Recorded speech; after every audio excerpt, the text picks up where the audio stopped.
What is up, sports fans? We are back. We are back for another episode of The Fan and the End. I'm your host, as always, Steven Rychel. To the right of me, the man on the mic himself, Mr. Marvin Powell III. And below is the big man, as always, Mr. Ben Troupe. Fellas, how are we feeling today, my friends? Blessed, happy to be here. Facts, man. Another day above ground, man. You know how it goes. I thank God for it. Let's do it. Yeah, man.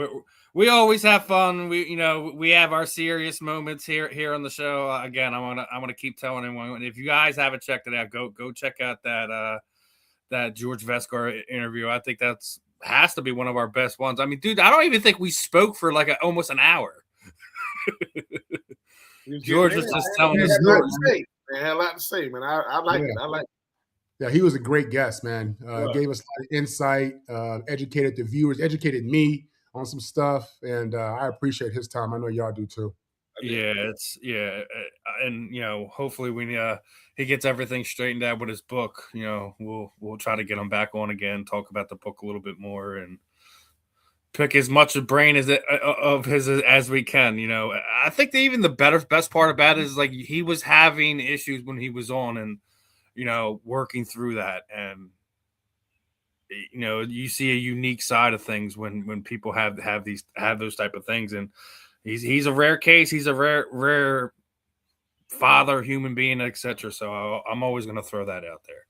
But with that being said, let's kick off today's episode. And as always, guys, this episode is brought to you by Fight Wax. Fight Wax is the ultimate skincare defense for all your active lifestyles. Helps treats cuts, swelling, scrapes, and abrasions, rejuvenates and restores stress skin. Customers are used for soreness, stiffness, recovery, designed for athletes of all active lifestyles. Provides an ultra silky, non-greasy feel, deep hydration for everyday skin care. Helps fight dry skin. Customers used for eczema, psoriasis, and other skin disorders. I don't know if you've seen it. Somebody had like a nasty cut on their finger. They'd made a post the other day. They opted not to get stitches, and I'm gonna say right now, I'm not telling you guys not to go to the hospital and get stitches. You all got a hole, but less than 5 days after using the Fight Wax, no stitches.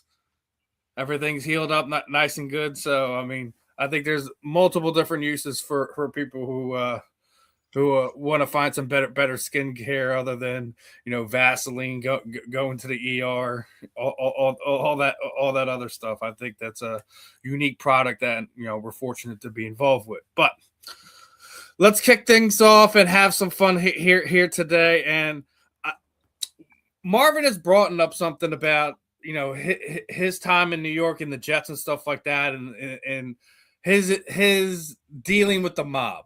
And there's been several stories involving the New York Jets and the mob over the last, 20 years or so. So I came across this today, so I wanted to kind of kick things off with Marvin, right?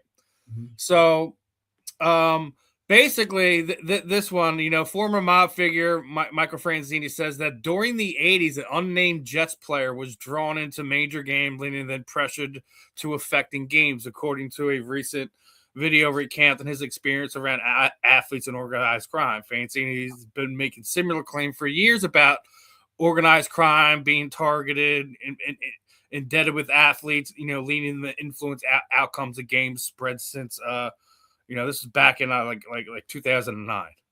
He told a sports integrity conference that bookmakers are tied to organized crime, would get athletes into debt, pressure them to help cover bets.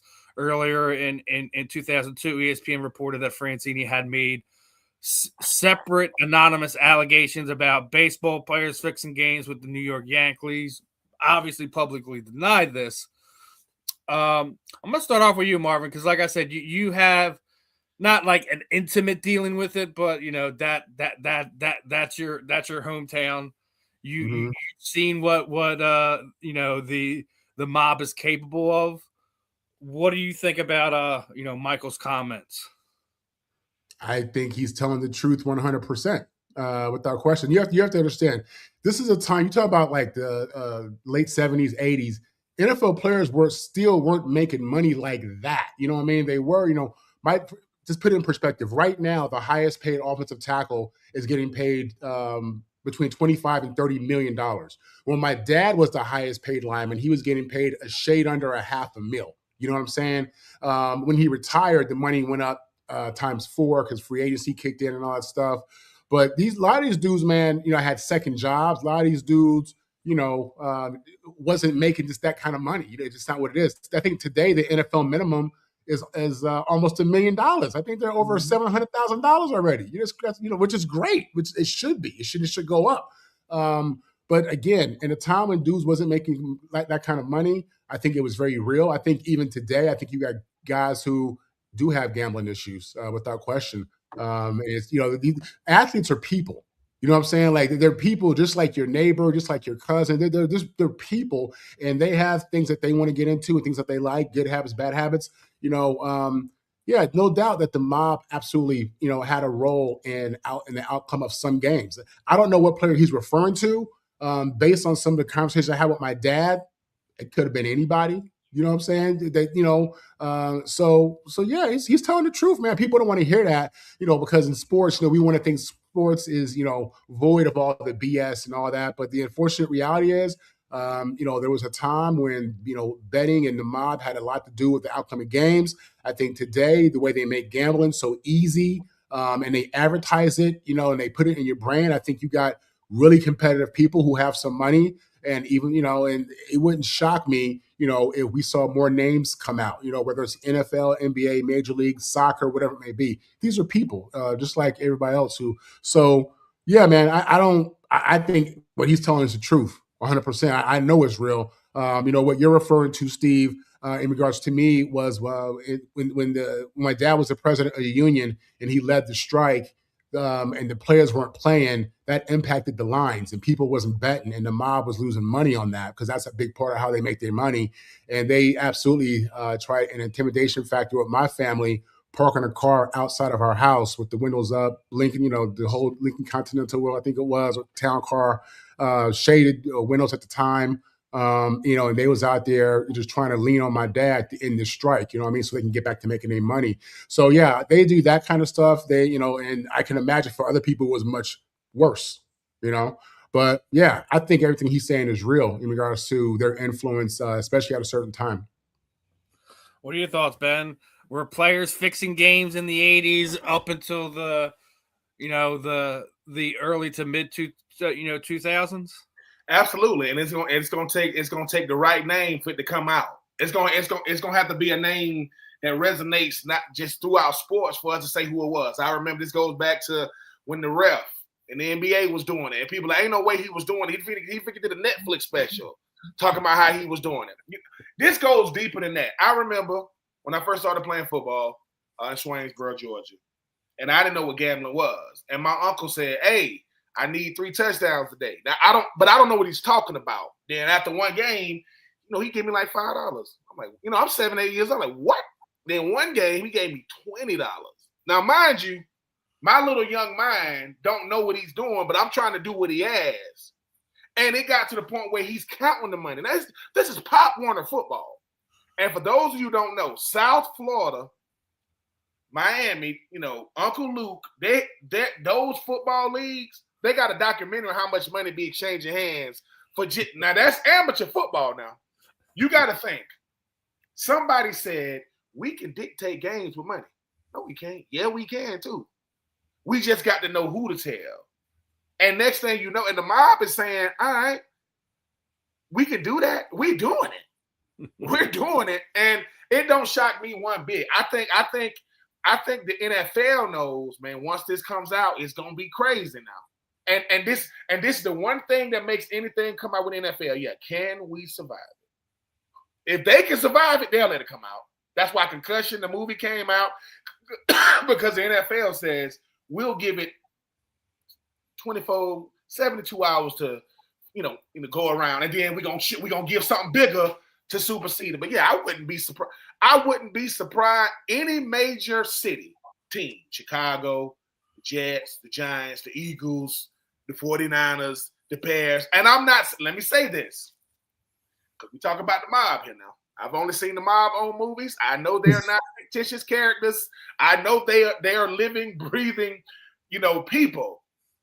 But on that movie American Gangster with Denzel Washington, there was a part in the movie when he goes to one of the mob bosses' house. Now Denzel making all the money, and they saying, "Hey Denzel, you kind of like pushing us out.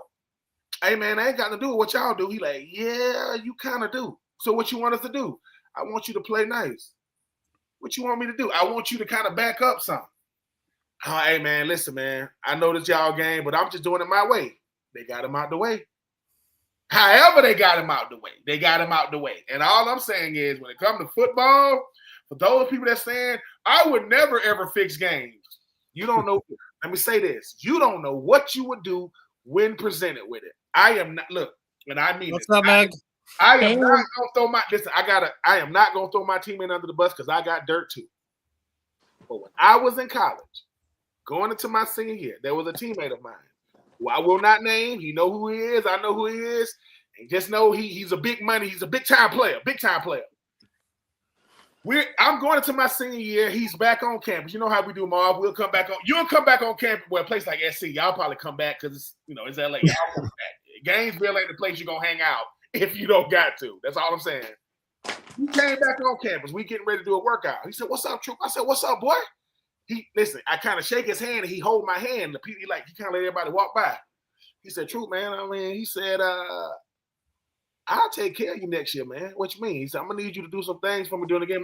Now, mind you, I don't even know how my senior year going to be because this is my first time starting. This is when I'm realizing, hey, man, I might be getting ready for some big-time stuff just based on how people treating me. But this is what he said. He said, "I need you to do some things for me." He said, "But your soul belongs to me." This is what he said to me. I'm like, "What?" "Your soul belongs to me." Now, mind you, I'm 20 years old. I'm like, now this is the thing. Not saying I would have done it. I would have considered it, and I'm a tight end. I don't dictate that much. But when he said, "What you mean my soul?" No, I'm good. Like I'm not, I don't even know what that is. But you a country boy like me. What the hell you know about souls being, no, bro, we ain't doing that. And I say that to say, if you are in a position of power, aka you got that moolah to burn, you can spend $1 million a day and you won't feel it. That's $365 million in a year for those you don't know. Just imagine when I can spend $10 million a day, $20 million a day. You don't think people are going to be considering? You want me to do what? I want you to throw a pick in the fourth quarter.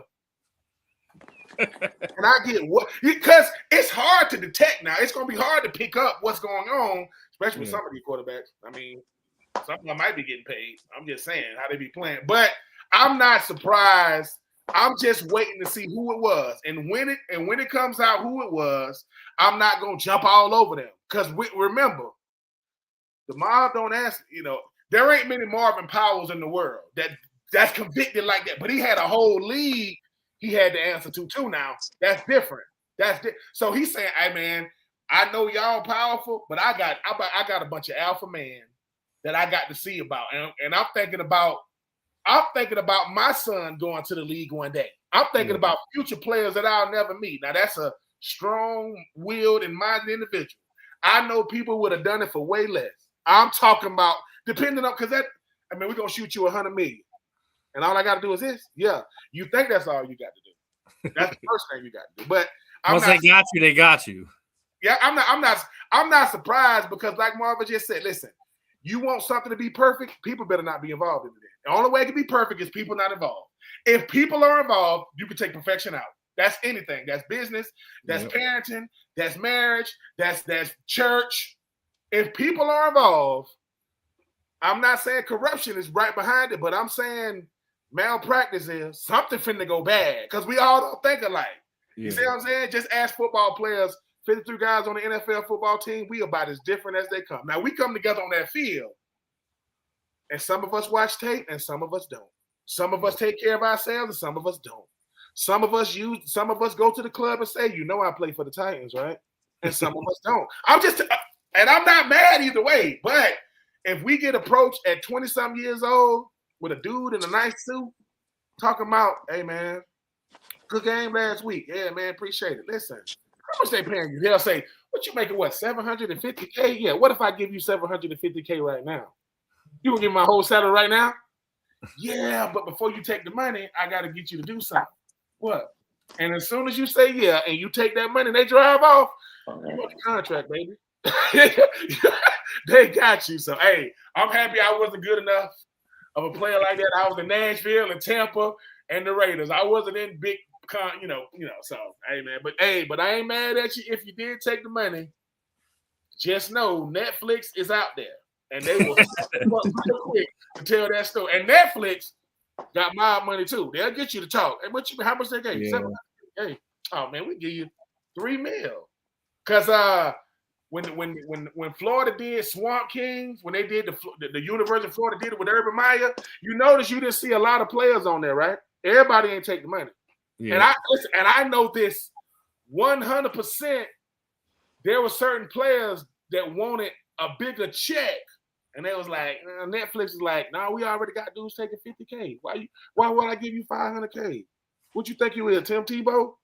You know, so hey, that was so. I mean, I wasn't on them teams. They could have gave me a couple of to make up some stories. You know what I'm saying? Now, Ben obviously knows who Meg is. Marvin's probably the first time meeting her, but Meg's from the other side of the pond. One of our football fans from over there, content creator. So first off, appreciate your time today, my friend. No, thanks for having me back. Appreciate it. It's always a pleasure. We always want to talk to everyone, get everyone's insight, and with all that's going on in the football world, I think different opinions today is definitely going to be the topic of the day. Yeah, for sure. We'll get into some of the craziness in a minute, but we always talk about mental health, but I don't know if you guys seen through the owners meeting that they did approve and mandate that teams employ a full-time mental health clinics for the teams. I'll start off with Marvin on this one. How happy are you to hear that?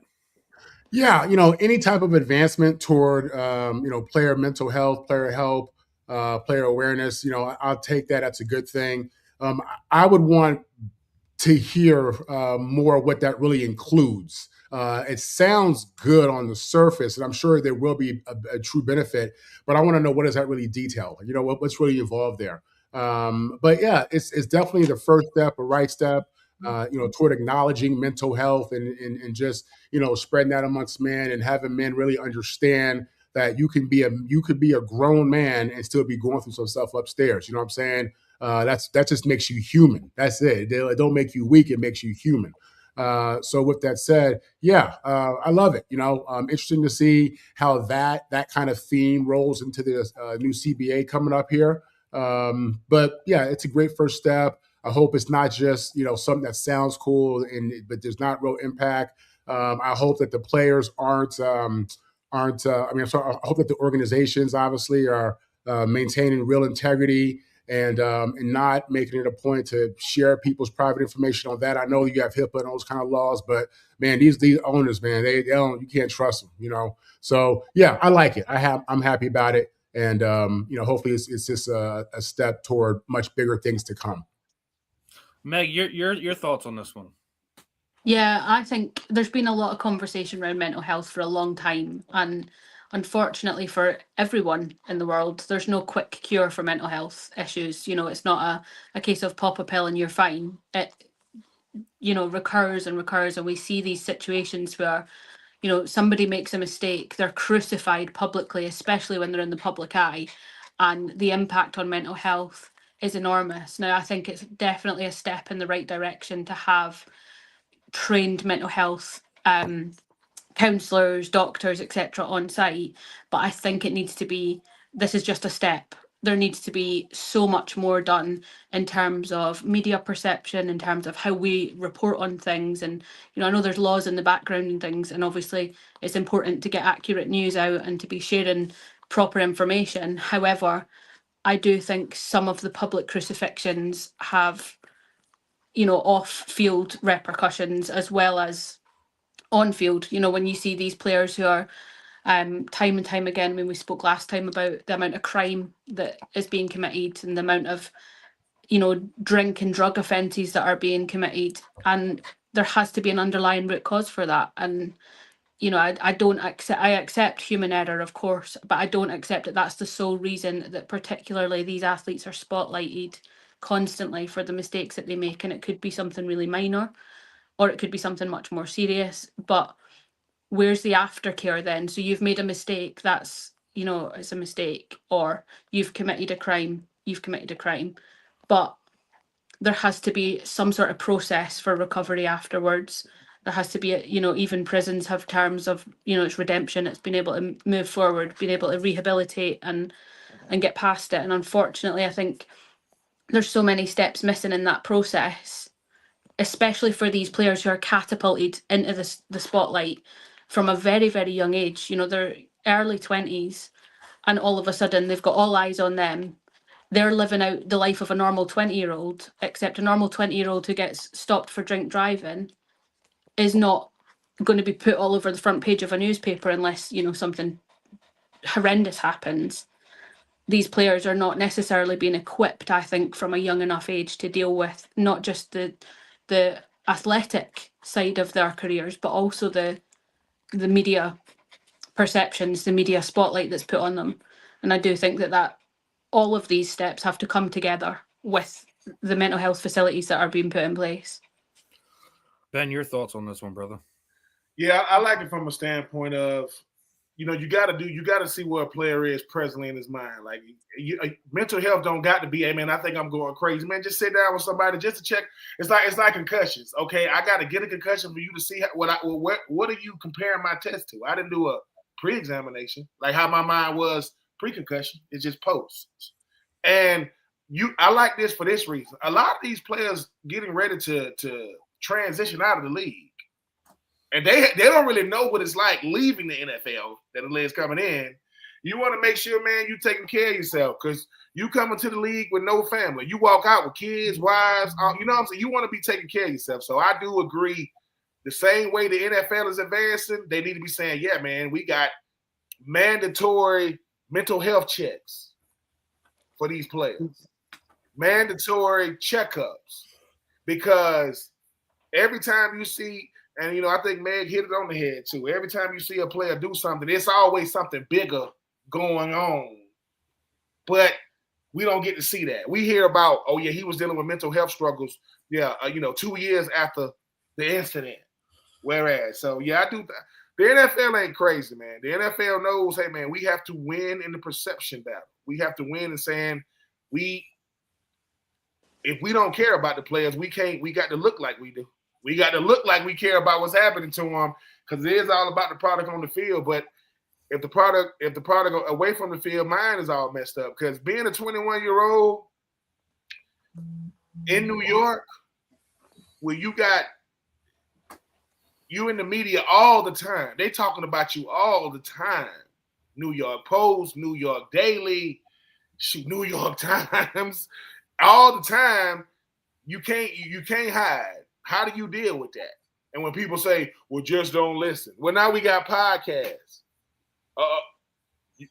social media, friends, family, critics, analysts. So, yeah, I think it's great. And hopefully and all you got to do to get a player to go is make it mandatory. That's it. Hey, we got mandatory mental health checkups. You got to go do it. But you're going to get fined until you go. All right, man, let's do it. And then let the mental health professional do what they do when you sit down in front of him or her. So, I mean, shout out to the NFL for at least trying to get this thing right. I do not know if you can get it right, but they should have had mental health clinicians that well before now. So hopefully the current players, the future players will benefit from this type of protocol. Hopefully it continues to move forward with it. I think it's a little bit of what you've all touched on. Step in the right direction. There needs to be more than just having someone on site. We have to figure out exactly what this actually means. Like it's step one of many steps for the mental health awareness for our NFL athletes. So next topic here's one for you, Ben. So I don't know if you heard this, but Florida A&M will not be postseason eligible for this upcoming season that they failed to meet the academic ineligibility requirements.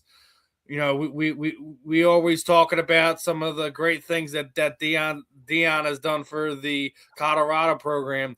He may not have the wins, he may not have the playoff appearances, national championships, and all that, but all his players are top of their class and they're graduating. What do you think about the message that this now sends down to the Florida A&M players? Let me start with Ben on this one. You wanna know when people talk about power P5 or P4 football, that'll never happen. It makes it look like P4 programs, all they players going to class and they excelling. That's not true. It's the fact that Florida A&M, number one, they gotta. For those of you who don't know, Florida A&M is in Tallahassee. It is literally right across the street from Florida State. It's two different worlds going on though. Florida State, all brick. You know, we got everything we need. Florida A&M, you could just walk in the facility, walk straight to the head coach office, no security stopping you at the door, nobody checking you in, none of that. I'm not making excuses for Florida A&M. Let me say, I'm not making excuses for the Rattlers. But once again, it's more to it. It is way more to the look. I was not a scholar athlete. I was an All-American. I was no academic All-American. How many academic All-Americans I knew? I don't know. Not many. We went to class, and I did what I had to do. But you don't think the professors knew who we were? Man. You know, one time I had a teammate. Not gonna say his name. He got a 100. He got a 100 in a class, and we never saw him. But he also was a big time player. You see, all I'm saying is, I'm not saying that the administrators and the professors at Florida A&M don't need to get on the program, but these other professors are. I guarantee. When the last time a big time quarterback, a big time receiver, defensive end, big time player was ineligible? You can't even remember, can you? Because that doesn't. When the last time a team, dude, you know how bad your GPA got to be for you to be ineligible as a team? As a whole team? Now, I'm not saying my GPA helped us at all when I was at Florida. I wasn't helping us. I didn't help us make, academic eligibility, but I wasn't hurting us either. I'm just saying something going on in Florida A&M, man. That's bad, man. Like, you get banned from postseason play when you did some nefarious stuff when the coaches and, recruiting, that kind of stuff. Dude, how bad are these grades, man? I don't think I've ever heard of this. I ain't never heard of a team because of academics. Number one, that hurts the HBCU umbrella. That's what it's hurting. It's HBCUs already get a bad rep to where they don't do the money right. They don't got enough funding. They don't got the right facilities. Don't. Florida A&M, FAMU, can't go to a bowl game. Why? Grades. For the team? Yeah. So, hey, man, something going to have to give. But like I say,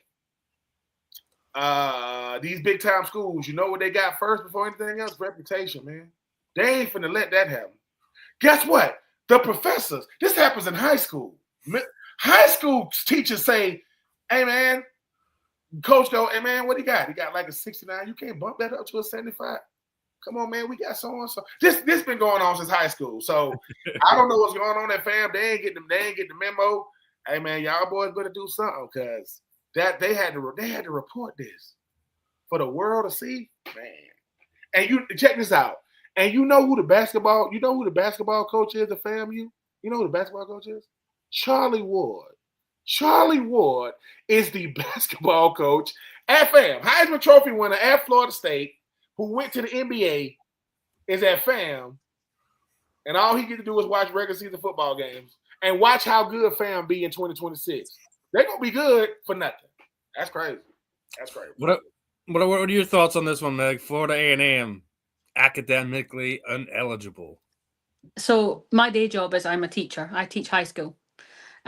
So for me, this was really interesting when I was reading up on this earlier, because the kind of kids that I work with, I work in an area of extremely high poverty. These kids are not privileged in terms of being able to come from a home where they've all their needs are met to be able to come in and learn, right?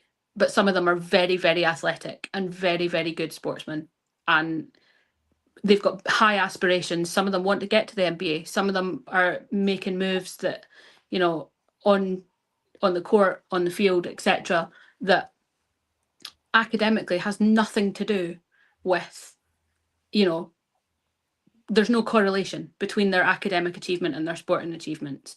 And I've always been a huge advocate that academics is not for everyone. Some people are naturally born academically gifted. I'm one of these people, and I'm very aware that it's a privilege. I came from a high poverty family, but I was smart, and I worked and worked and worked to make sure that I got to where I needed to be. These kids don't have that backing. They don't have those same opportunities. Now, for me, I think no matter how gifted you are in what area, that's what should be should be the focus point. If you've got the academic prowess and skill to be able to do both, fine, brilliant. But if you're gifted athletically and you can go on and you can play a sport at a high level and you can be a competitor at that national level, then what the hell does it matter what your English GPA is, or what your overall score is in your test? It doesn't. At the end of the day, some of these kids, the only way forward for them is through sport or through achieving some passion that they've got for a creative project, or being really good at art and going out and becoming a world famous artist. Fine. What does it matter realistically, other than the reputation of the university and their academic results being posted? And that's where I've got the conflict there, because for me, I'm an educator first and foremost of children, not of academics. And I teach English, I'm a core subject. I don't care if they pass their exams, if they leave me a better person than when they came in, and I've given them every opportunity I can give them. And for me, the eligibility thing, it stifles them. It stifles that ability to go and be the best and do what they can do athletically. So I don't agree with it. Marvin, your thoughts on this one? Yeah, I think it's really just huge failure on Florida A&M to allow this to happen. Like Ben was saying, at USC, obviously I get it's USC, they have different resources, is what it is. But the player not being eligible, that's not even something that I don't know if I even heard that before of happening. And to me, when you look at how much support, academic support and there's resources, was poured into us, I want to say it's almost impossible to happen. So for Florida A&M to have their whole team disqualified because of a team issue, just not being able to collectively be eligible, I blame the administration, I blame the coaches, I blame the parents, for not instilling the value of the education into the players. I blame the players for allowing themselves to not be eligible. They know what their grades were. I went through periods at USC where my grades dipped, and whenever that academic advisor had a conversation with me, my grades went right back up. You know what I'm saying? And for me, it was just really more effort, to be honest with you. But yeah, man, it's systematic failure. It's a horrible look for HBCU, which I think a lot of people still don't appreciate the value of these schools and these institutions, and this just adds to that. And it's just a bad look, man, especially when you're seeing, these kids in the transfer portal bounce around, and you're wondering, are they getting an education as they bounce from school to school? I mean, are they learning something?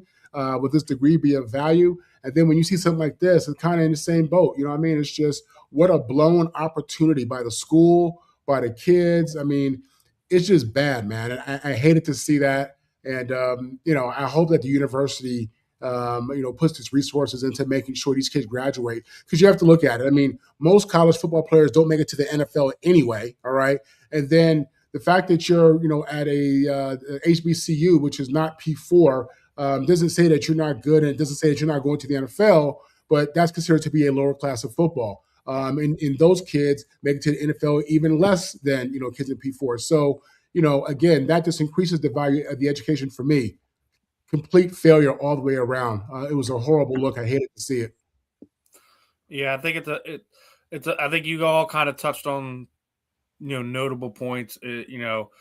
Complete failure all around, from the student athletes to the university, all of it. And there had to be warning signs before they got here. That's where we're at. So I think as a whole collectively, it is a total failure on every which angle you want to look at it. And the only thing I could sit there and say is these kids probably weren't even showing up, and that's how it got that bad. Because the only way you don't find a way to get yourself as a team to that point is if you're just not showing up altogether. And as Marvin, as you were just talking about, it's an effort thing. Again, this is why I said when we're pointing the finger, it's going all the way around the room. It's going all the way around the room on this one. And let me say, I agree with what Meg said that everybody isn't, inclined to be student of the month. I get all that, but I do believe that everything begins and starts with effort. You know what I mean? And that's just effort. That's just dudes being lazy. Coaches. That's why I'm sitting there saying it has to be them not showing up. There's no way that as a team, you get that low, that bad, that they're just not showing up. They're not showing. The one thing that is prevalent in this college is this, and it's every college. Good students work on it, bad students work on it. Good students, they go to class. I didn't say they were good students. They go to class. And sometimes that's all you need to do for some of these professors will just show up and show interest and effort. That's all you have to do to pass it. Well, some of these professors also kind of like, you got the nerve to not show up to class and y'all ain't even that good. I can see if y'all were balling. No, these professors, they fans now. They come to games. And it's like, let me get this straight. Y'all ain't coming to my class at all. Like, y'all ain't showing up at all. Something happened. It will never happen again. Because, no, that's the one thing, man, keeping coaches helping keep young men eligible, man, that's a part of your job. That's a part of it. Like, what happened? This is a group effort. And once I don't even know what your GPA got. I know what my GPA got to be for me to be ineligible individually. I don't even know what it would have to be as a team. For us, and it doesn't happen overnight. It doesn't. It's not like all of a sudden you're not eligible. This has been a slow burner where it's happened over a period of time, and nobody's stopped the bus and said, "Wait a minute, let's backtrack a little bit. We need to fix this before we go to the next step." Yep. It's a bad look all the way around, but hopefully it's something, student athlete, school, university, all that they all can kind of learn from this and just get better as fast as they can. Guaranteed, you're not going to get it back up to where you're eligible this year, but listen, sometimes you got to learn the hard way. Before the season start, some HBCU is going to come out talking about how good their GPA is. I guarantee, because the HBCU as a whole, they take a hit. It ain't like if Ohio State is under penalty, that doesn't hurt Michigan. That doesn't hurt Penn State. When this happens to FAM, that hurts all HBCU. They're going to say, see? So some of them going to have to say, hey, man, who got the high GPA and put out an article? Somebody pick it up. Because now they're thinking we ain't going to class. Well, the FAM, you're not. You're not doing something, which, I feel like, man, I think this was probably been going on in 2024, 2023. And it just say, hey, dude, we can't keep doing this. Because if they dig deep, they look at some of these grades. I'm like, as my daddy would say, well, you don't even got to go to class to get grades like this. You don't even have to. Well, I'm not going to class, so that's a reflection. Well, I tell you what, we may have some good news. Maybe one of our current viewers right now goes by USCJ. He hosts a great USC podcast. He just sent me a text saying that their penalty wasn't because of grades. It was because of basically what amounts to lack of procedure by the institution in either providing academic information or something like that, something to do with their academic tracking system, not so much the grades. So that makes me feel a little bit better. You know what I'm saying? These are the athletes themselves. Yeah. So maybe. So this the front office. This is the people that complain. Oh, man, I'd be transferred immediately. Right. I'd be transferring immediately. It's the same point. Horrible leadership, right? That's horrible leadership. Exactly. That's even worse. So think about it. That's worse. I did all this work to get these grades up, and they ain't even get sent out. Nope, they ain't get sent right. Wow. Right. Yeah. Crazy. Oh man. And speaking of worse, I came across this one this week, and I just had to stop and we have to discuss this one, right? So obviously everyone knows by now the consensus worst number one overall pick of all time is Jamarcus Russell, right? We can all agree upon that. I think that's a fair statement. Yeah, he up there. Yeah, he right. So apparently, like he went and did this podcast or whatever, and obviously was not happy with this moniker, right? And basically, he's done with the narrative. He's basically said, "Yeah, I'm mad as bleep. Don't call me a bust. Period. I'm gonna show you a bust and bust you in your mail." So Jamarcus Russell don't want to hear no more of the bust talk. Listen. We were just talking about dealing with the public, public perception and all that.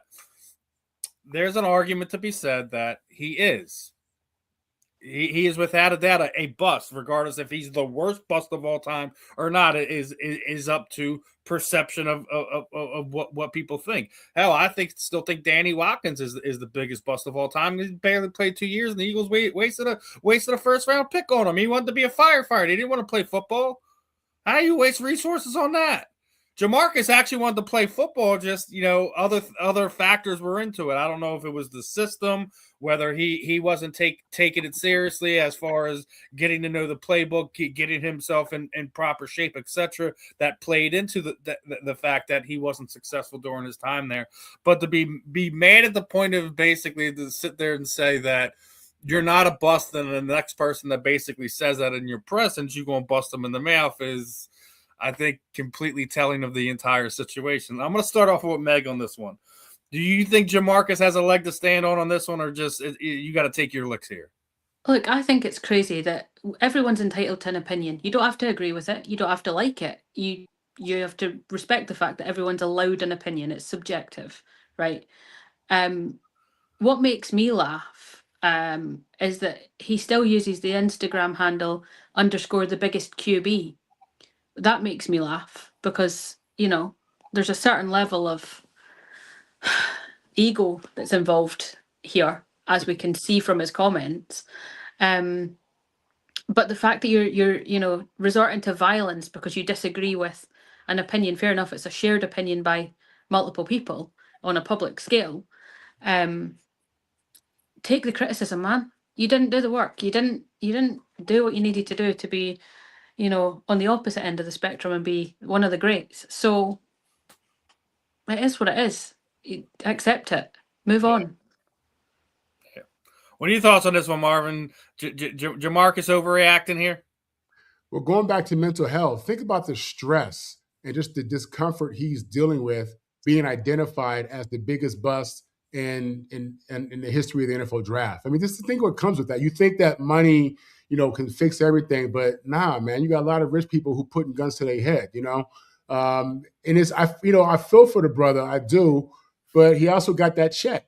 You know what I'm saying? He also gave him that check. So part of me is like, bruh, the film don't lie, ain't never lied. You don't hear a lot of people saying, yeah, he was drafted to the wrong team or he didn't have the right coach, and you don't hear that because it wasn't none of that. He just was completely overvalued for the NFL game. I don't think, I look at guys like David Carr or the first Carr brother who went to Houston. I don't think he's a bust. I think he went to a horrible organization and got sacked more time than any other quarterback in NFL history in a 5-year period. With Jamarcus, when Lane Kiffin talked about him, Lane was talking about what I took from it is that he was saying, I don't think this dude, cerebrally is that level of player to do this. And I think it was Lane who was saying that. I don't want to put that on him and him, but yeah, man, it's a tough label. I think this tells you he's stressed out, man, and he's been carrying the weight of the failure. And he's someone who can go he needs to get some help because you shouldn't want to, public attitude and opinion comes with the job. You knew that from the beginning. You know what I'm saying? And people act crazy, and that's what they do. I don't think they should get a pass for always acting crazy and saying things to people, but like, this is what it is, man. You know what I'm saying? You had an opportunity to change the narrative. You didn't. you got that check, right? So suck it up, Buttercup. You know, and don't need to go out here and hurt nobody over feelings and words. We better than that. Come on now. Ben, your thoughts on this? Jamarcus Russell needs to just let people have their opinion and just, you know, let it roll off you like a droplet of water, right? Man, you better turn it into a podcast. You better just embrace it. Because I was out there in 2008 with Jamarcus Russell. I was out there with him. And I was out there, right? Here's the thing. Sometimes it just don't translate from college to the pros. It just don't. And you just don't want to be look, Jamarcus Russell did this thing to where you got singled out as being the worst because you were the first overall pick. That's why you are the worst, because of where you were drafted. To me, if I had to pick a number 2, I would say Johnny Manziel. He is my number 2. But he also went to Cleveland, and so he had a lot of help. Cleveland ain't had a good quarterback, you know. So Jesus was a baby. It was bad. It's bad. Cleveland bad. So all I'm saying is, with Jamarcus Russell, right? Everything he says, it's not gonna help his cause, because people gonna say, "Wait a minute." You played for the Raiders, right? Yeah, they drafted you number. You was the number 1 overall pick. Yeah. Now, we've all seen bad quarterbacks. They're just saying you the worst of the bad. You are the worst. Worse than Ryan Leaf, right? Worse than Dan Orlovsky running out the back of the end zone. But guess what? If we can't learn your job is to flip it. Your job is to take what is said about me and flip it in the monetary gain if you can. Because saying I'm gonna punch you in the mouth, it's some crazies out there, and they gonna try you because they still think you got a little bread.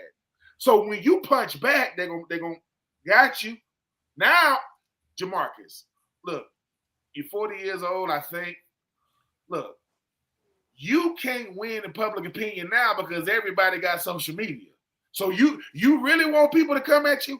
Now, do I like the former teammates of his saying they gave you some DVDs to take home and you didn't look at them? Wasn't nothing? I don't know why a coach would give me a DVD with nothing on it anyway, but you didn't even look at it. I am not saying all the criticism that comes his way is warranted. I'm saying we grown, man. If you can't laugh at, dude, they've been saying it for what? 20 years almost now? You've been out the league since 2009. They had DVDs literally back then. We ain't got them no more. So hopefully he can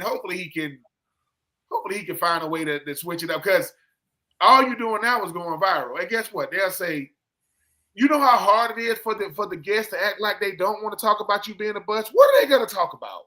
Your LSU days? Like, what is these people? So, Jamarcus, man, you played with Nnamdi Asomugha. Yeah, that's Kerry Washington's husband, right? Yeah. Like, what are they going to say? You played with Darren McFadden. No, they got to ask him, how does it feel? Man, I'm going to punch him in the mouth. All right. And guess what? They still going to call you the biggest bust. And does that make you the biggest bust? No. But it don't make you not the biggest bust either. It don't make you not that. It's just, yeah, no one. Ryan Leaf loves Jamarcus Russell because now they ain't talking about him no more. Hey, man, thank you for taking this off of me because I had to deal with it. But no, I think Ryan Leaf's more known for damn near strangling a media member in the locker room. Now look. I will say this. Look, it's gonna be rough, but come on, man. I'm Jamarcus Russell. I'm the biggest bust in NFL history. Next thing you know, you're doing commercials. You got merch. You got a podcast. Because the quicker you embrace it, right, the easier it's going to be. The more you try to push, your stats and your time does not help your cause. They got Wikipedia. They got stats. He was there for how long? 3 years. So, I was in Oakland longer than Lane Kiffin. I got there in week 3. Lane Kiffin got let go in week 8. So I was in Oakland. And so what did Lane Kiffin do? Did he pout? No, he said, all right, let's get back into coaching. You know, go to FAU, go to Tennessee, become the coordinator at Alabama, go to Ole Miss. Look, now he's at LSU, where Jamarcus was. Man, you got to find a way to flip it, man. You too young. Yeah. You still got a lot of years left, man. It sucks. It's easy for me to say that it sucks when somebody calling me the biggest bust, but Come on, man. At this point in time, I'd own it. I'd be like, but at least I was a bust. What'd you do with your life? Listen, Cam Newton didn't jump on the football, right? He ain't dive on the football in the Super Bowl. He don't got to like it, but that's a big part of his legacy. Does that mean he wasn't an MVP? No. Does that mean he wasn't first team All-Pro? No. But Cam, what? The reason why Cam Newton says I'd rather have a regular season MVP than a Super Bowl MVP, yeah, because you can't play no more Super Bowls. But Cam, once again, I'm gonna call you a liar. I'm gonna just say you ain't telling the truth because your legacy is see ball. Look at it, run up to it, and oh shoot, it got the cooties. I can't touch it. So we got legacies, man, and nobody wants to talk about your worst play, but your Marcus. Listen, let me say this about your Marcus Russell. He can throw the rock. He can throw that thing. The problem is he throws it to everybody. He gonna throw it to us, and he gonna throw it to them too. He gonna throw it to our jerseys and the other jerseys. He will. He did, and at one point it was Darren McFadden at running back. It was Jamarcus Russell at quarterback. Right? They had Zach Miller at tight end. They had Nnamdi Asomugha at one safety. They had D'Angelo Hall at the other safety. Right? It's not that the Raiders was bad. They had Jamarcus, and what happens is. You know this, Marv. If my quarterback is bad, the team is bad because you can't hide. And like I said, it was Lane Kiffin got let go because of Jamarcus. And I'm like, I thought he was gonna resurrect his career, go to another team, because the Raiders ain't had no luck with quarterbacks either in a long time, and they had Carson Palmer at one point. You know what I'm saying? But Jamarcus, man, laugh at it. Go on a podcast, 2 of the people pay you to come on. We ain't paying you to come on here. You can come up here, but we ain't getting no money to come up here. But no, I think to have this much aggression, come on, man. You wasn't saying nothing. Go say something to the person who started this. Skip Bayless, who started? I don't even know who started the biggest bust, but saying I'm gonna punch him in the mouth. And then the interviewer's thinking, you finna punch me in the mouth? Because I just asked you. No, not you. You know how big America is? It's a bunch of people saying it, so he'll be all right though, man.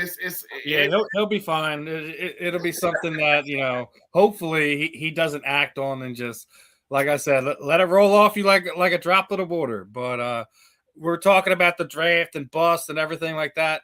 I came across this story and I absolutely had to talk about it, man. So this kid, no agent, no nothing like that. Kid from Eastern Michigan, Freddie McGee III, standing outside the Detroit Lions facility, hoping to get a shot in the NFL. Doesn't have an agent.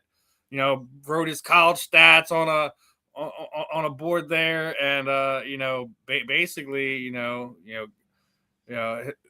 is just trying to get his opportunity, right? Regardless if he gets drafted, or anything like that, I think just that belief in himself, that wanting to just give me a chance, that the Lions should at least give him an invite to camp, regardless, man, because we just sit there. We just talked about it. The percentage of college athletes that become NFL starters on an NFL roster, practice squad, whatever, is very, very small. It's very small. It's barely 60 men per team, including the practice squad, right? So, what are your guys' thoughts on this one? Let's start off with Marvin. You think drafted or not, do you think Detroit should give this kid an invite to camp or no? On one hand, I want to let you know that these NFL teams ain't into sentiments. They don't, they're not looking at this, like that. But then from a public relations standpoint, it's positive news. It wouldn't shock me if what he did inspired some scout to tell their GM, hey, maybe this kid's worth a look, whatever it may be. I mean, that's what he's trying to do. He's trying to generate one lead. He's trying to, get one person to say maybe player of the year for his conference, regardless of the conference. If that's college, that's relevant. That says something, and they bring so many guys in just to look at, just to sit down with. It wouldn't shock me if this spurred something, just because he does have a football resume that makes you look twice. So yeah, I'm with it, man. Listen, when I was getting out, I wrote handwritten letters to every GM in the NFL. I did. I mean, at that point, man, I see my whole thing slipping through the door. You do whatever it is. And my agent was slipping, to be honest with you. I felt like in a tough situation, he went there. He don't want to have an agent, this kid. So, that may be his first move, but I don't know why he doesn't have an agent, because if the agent doesn't see him as a player of value, that's not a good thing. But maybe he just, don't trust the game like that. I don't know. But I admire him putting himself out there like that. I understand, we understand, Ben and I, for sure, what it is to be in his position, just hoping you get an opportunity to play in the league. And my whole thing as an undrafted free agent was, I don't care if I get drafted or not. I just want to have an opportunity to get to camp. That was really how I saw it, you know what I'm saying? And when that happened, I made the team, and that was cool, because that's what I thought was going to happen for real. And then I started partying too much. That's another conversation. But but nah, man, I love what he's doing, man. Marketing himself, whatever it takes, man. There's no ego in this thing, so I'm with it. Ben. I do agree with what Marv said about the PR, but let me tell you what NFL teams do. They'll say, look, man, we don't want one team knows if we do this, it's players in every city like him. They don't got his resume now. But they can make a sign, and they can stand out front, and they can say, hey, man, I had 7 interceptions, or and here's the thing, though. This could go the other way. They let him to camp, right?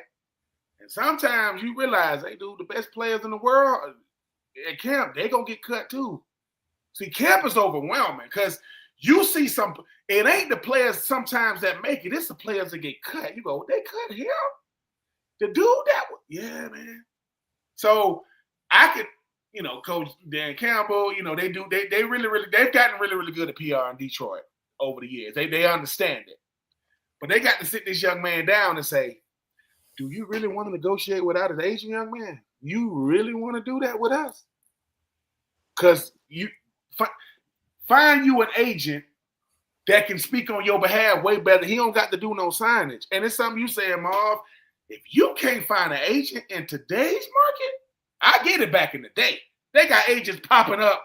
Now, I'm not saying they NFLPA certified. All of them ain't. But you can't find an agent now. That, to me, that's the thing. It's what is it about the NFL process? Because sometimes you got to go for yourself in the process a little bit, have a little faith in it. Because the thing about an agent, and an agent gonna say, hey man, get off the front lawn. Get off. You know what I'm saying? You don't gotta do that. Let your tape speak for you. But listen, I've never been him. I do respect what he's doing. I really, really do. But here's the real thing that no one's talking about. You think them free agent DBs, they're going to come in there with Detroit going to say, man, you think this dude for them great team over me? I'm telling you that them alpha males, they coming through that door and to make the best players in camp are undrafted free agents that make the team. They are the best players in camp because they got the longest road. They got the hardest road. Undrafted free agent means I just had to cut a starter, probably from the previous year who I had slighted. So I'm rooting for them. I'm always rooting for the players, whether you college, pro, high school, middle school, always rooting for the players. But sometimes you got to trust the process because what's a moment in time for you, an agent to say, hey, man, the agent going to tell you the truth. Look, man, this is what they saying. And the first thing they saying is get the hell out that front lawn. Get off. Because it makes you look, yeah, you grit, and I love it. But if you good enough, man, they'll find you. And guess what? Don't let the NFL be the end-all be-all. What about that? What about the UFL? Shoot, I heard with the UFL, they pay you, and they pay you wherever you live at. They pay for that. So you ain't got to pay room and board. What they making, what, 60, 70,000 or whatever it is? That's pretty good. That's a pretty good change, man. To go out there and, go hit somebody for 10 weeks. The Rock, he got to put together. So hope he lands on his feet, man. I really, really do. Rooting for him. I'm never, ever here to tell somebody how to go about their business. But if you ain't got no agent, boy, they already throwing you to the wolves with an agent. You ain't got no agent. They doing their hand like this. Hey, man, bring him in, man. And so we'll see what happens, though. We'll see what happens. Meg, your thoughts on this one? Yeah, I agree with everything that we've said so far, really. But it's hard because it is a hearts and minds mission that he's on here. Realistically, he's looking to get that publicity out there to be like, hey man, look, I'm showing up, I'm here, and I respect it. I do respect it. But like what Ben just said, I'm always for the underdog. I'm always the one who's cheering you on at the sideline. But I spoke to Danny Garcia at the UFL. I spoke to her in depth about what they can do for players. There's so many opportunities there that, and just because you hit the UFL doesn't mean that you're not eventually making the NFL. We've seen that time and time again where we've got players coming through. Yes, it might take that extra step to go play in the UFL a couple of seasons, get noticed, put your best self on the field, get yourself an agent, get yourself together, and then present yourself. But I respect what he's doing, man. I respect the hustle, and I think, my only concern is if a team does then go and give him that opportunity, it does set a precedent where you've got, Harry down the street who has played a couple of games of football at high school, and all of a sudden he thinks, I might not have that record that this guy had, but it's worth a shot, right? And then what happens? Where does it stop? And that is a concern. Obviously, that's not on his mind because he's focusing on his career and getting his opportunity. And like I said, total respect for that. However, there is a process there for a reason. And, we can't, yes, there is the chance that he could go on and have the greatest career since Brady, but realistically, is that realistic? Is that what's going to happen? The chances are higher that it's not. So I feel for the kid because I do think that, he obviously does have that grit and determination. And I think that'll serve him well no matter what his career is. It doesn't have to be on the field.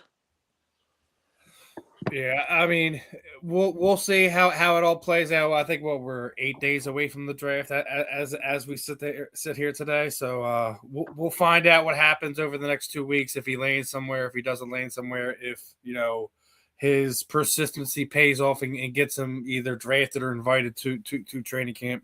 We'll see how it all plays out. And seeing how it all plays out seems to be the comment of the last few weeks. And we're going to get into the main topic today, which was basically has been the topic of all the football world over the last week now, right? Me and Ben kind of lightly touched on it last week, and it's just gotten uglier and uglier and deeper. So let's unravel this bag of snakes here, because there's a lot to unpack on what happened. Obviously, Dianna Russini made her statement yesterday, tendered her resignation. In all intents and purposes, the quote was, rather than allowing this to continue, she's decided to step aside before her current contract with the Atlantic expires on June 30th of this year.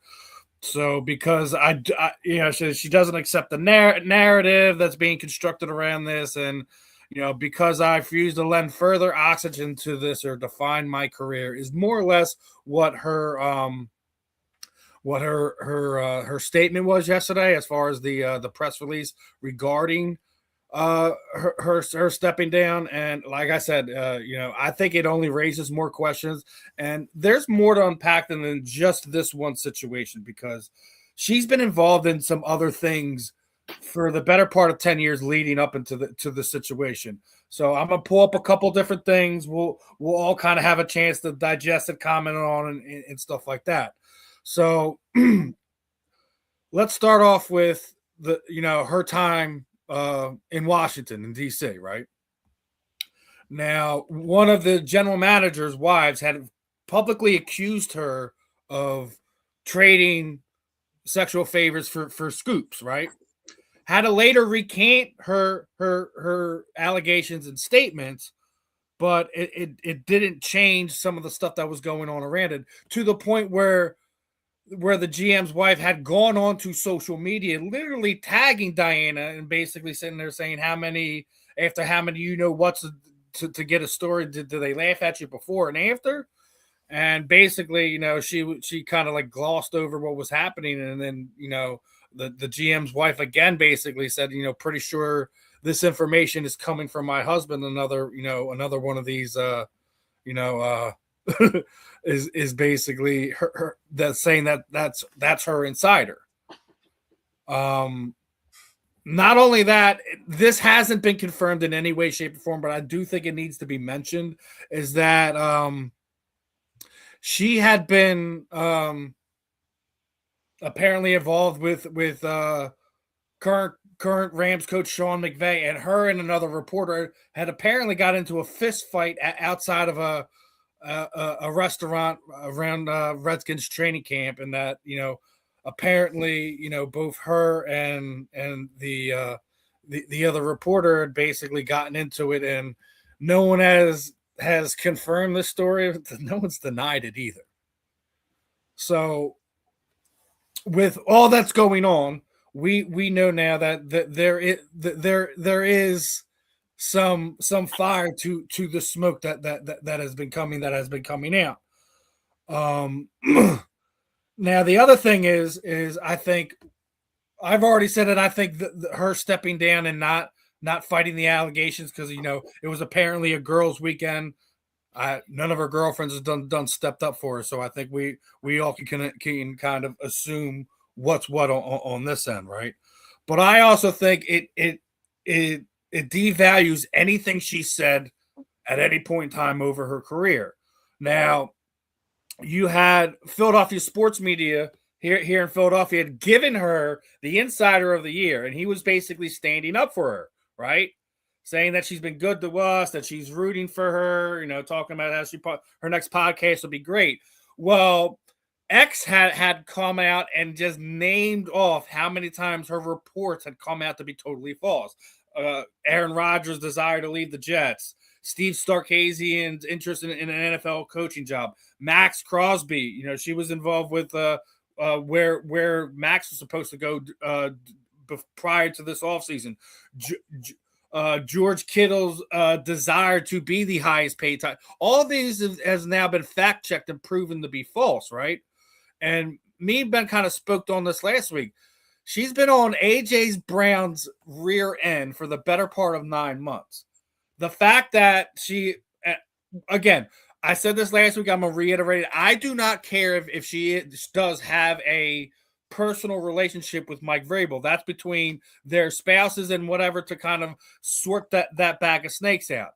But the fact that you do have this type of relationship and that you've been particularly going after this one guy for the better part of 9 months, and then as soon as this stuff comes out, there's no more reports on anything on this guy. Nothing.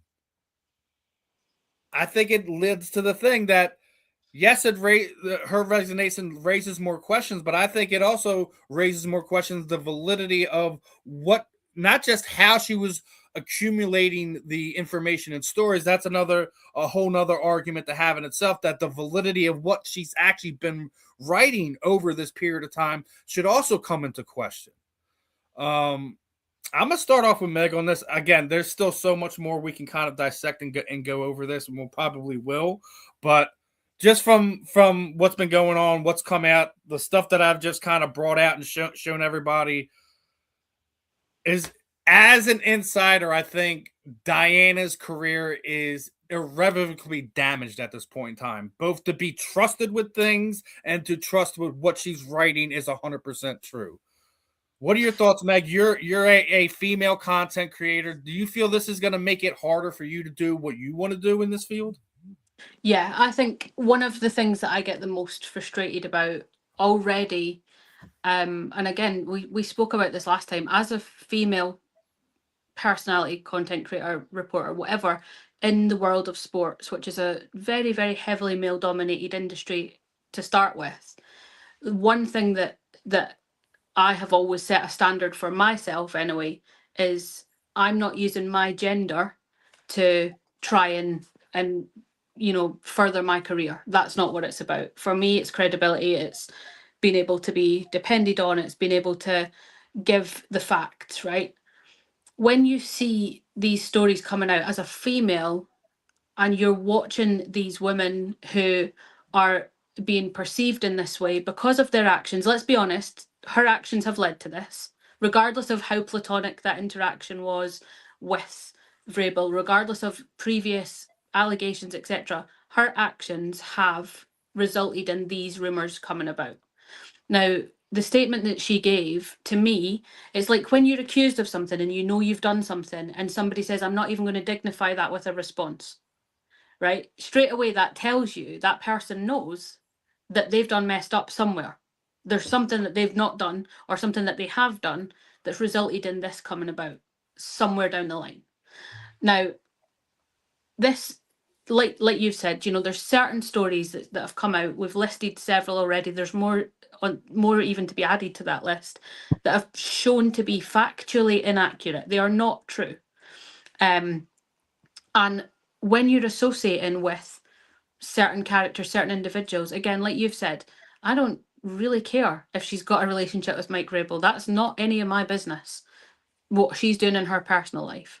However, when she's using her platform to spread misinformation, to take away the credibility of journalism, which, let's be honest, in some form or way, we are all journalists. We're all putting out information. We're all giving our opinions on things. We're all sharing information out daily. In the world of social media, we're all, you know, I don't know how much you guys use Twitter, but like, or X, but we're all reposting things. We're all sharing things. You know, when Rap Sheet comes out, we're like, oh my God, headlines, Ian Rappaport's reported this, or, you know, whoever. When she's putting out those stories and those narratives, and she's, you know, coming out with this information, you would like to think that it's a credible source. She's worked at credible outlets that we trust to be giving us information. And unfortunately, what that her actions have done is reduce an already damaged industry due to corruption in the past. People don't trust the word of the news anymore. Everybody's questioning, how biased is this? Whose opinion is that? Is it actually true? How many journalists can you say can accurately and without any sort of bias, unconscious or not, report on a story? None, because we're human, right? But when you're inserting yourself into the personal life of the people who you're reporting on and the rivals of people who you're reporting on, there's a real sticky line there. And, you know, I just feel like, for me, it's extremely frustrating when people use their sexuality, their gender to further their careers. And I'm of the belief, and this is purely my belief, that she has done that consistently throughout her career to get a step ahead. And I always say, you know, if you can climb up that rung so fast, and you're quite happy to step on people and to put people down and to pile on people time and time again, when you fall from that ladder, there is nobody there to catch you. There ain't nobody who's standing with their hands out like, I'm going to catch you. And we've seen that in her girlfriends not stepping up and giving her any credibility. We've seen that in other people around her who aren't stepping up and defending what she's done. If I was being accused of that and I knew for a fact I was innocent and my girls were on a trip with me, you best believe that they would be the first ones to be releasing statements. They would be like, no, that is not the narrative. That's not what happened. That is absolutely false. We've had none of that. All we've got, again, is her word for it. And that word means nothing right now. I wholeheartedly believe it. And it just, with what I've laid out, and there's just so many other things, especially with the Vrable thing, but we'll kind of get into that in a few minutes because she's been attached to him longer than just this past season for other reasons. But we already talked a little bit about it with Ben, but Marvin, let me get your thoughts on this. Like, what are your things about this whole situation? Do you think it hurts the actual female columnists, reporters, etc's ability to be able to do the kind of insider type of reporting that typically a lot of these women do have the ability to do?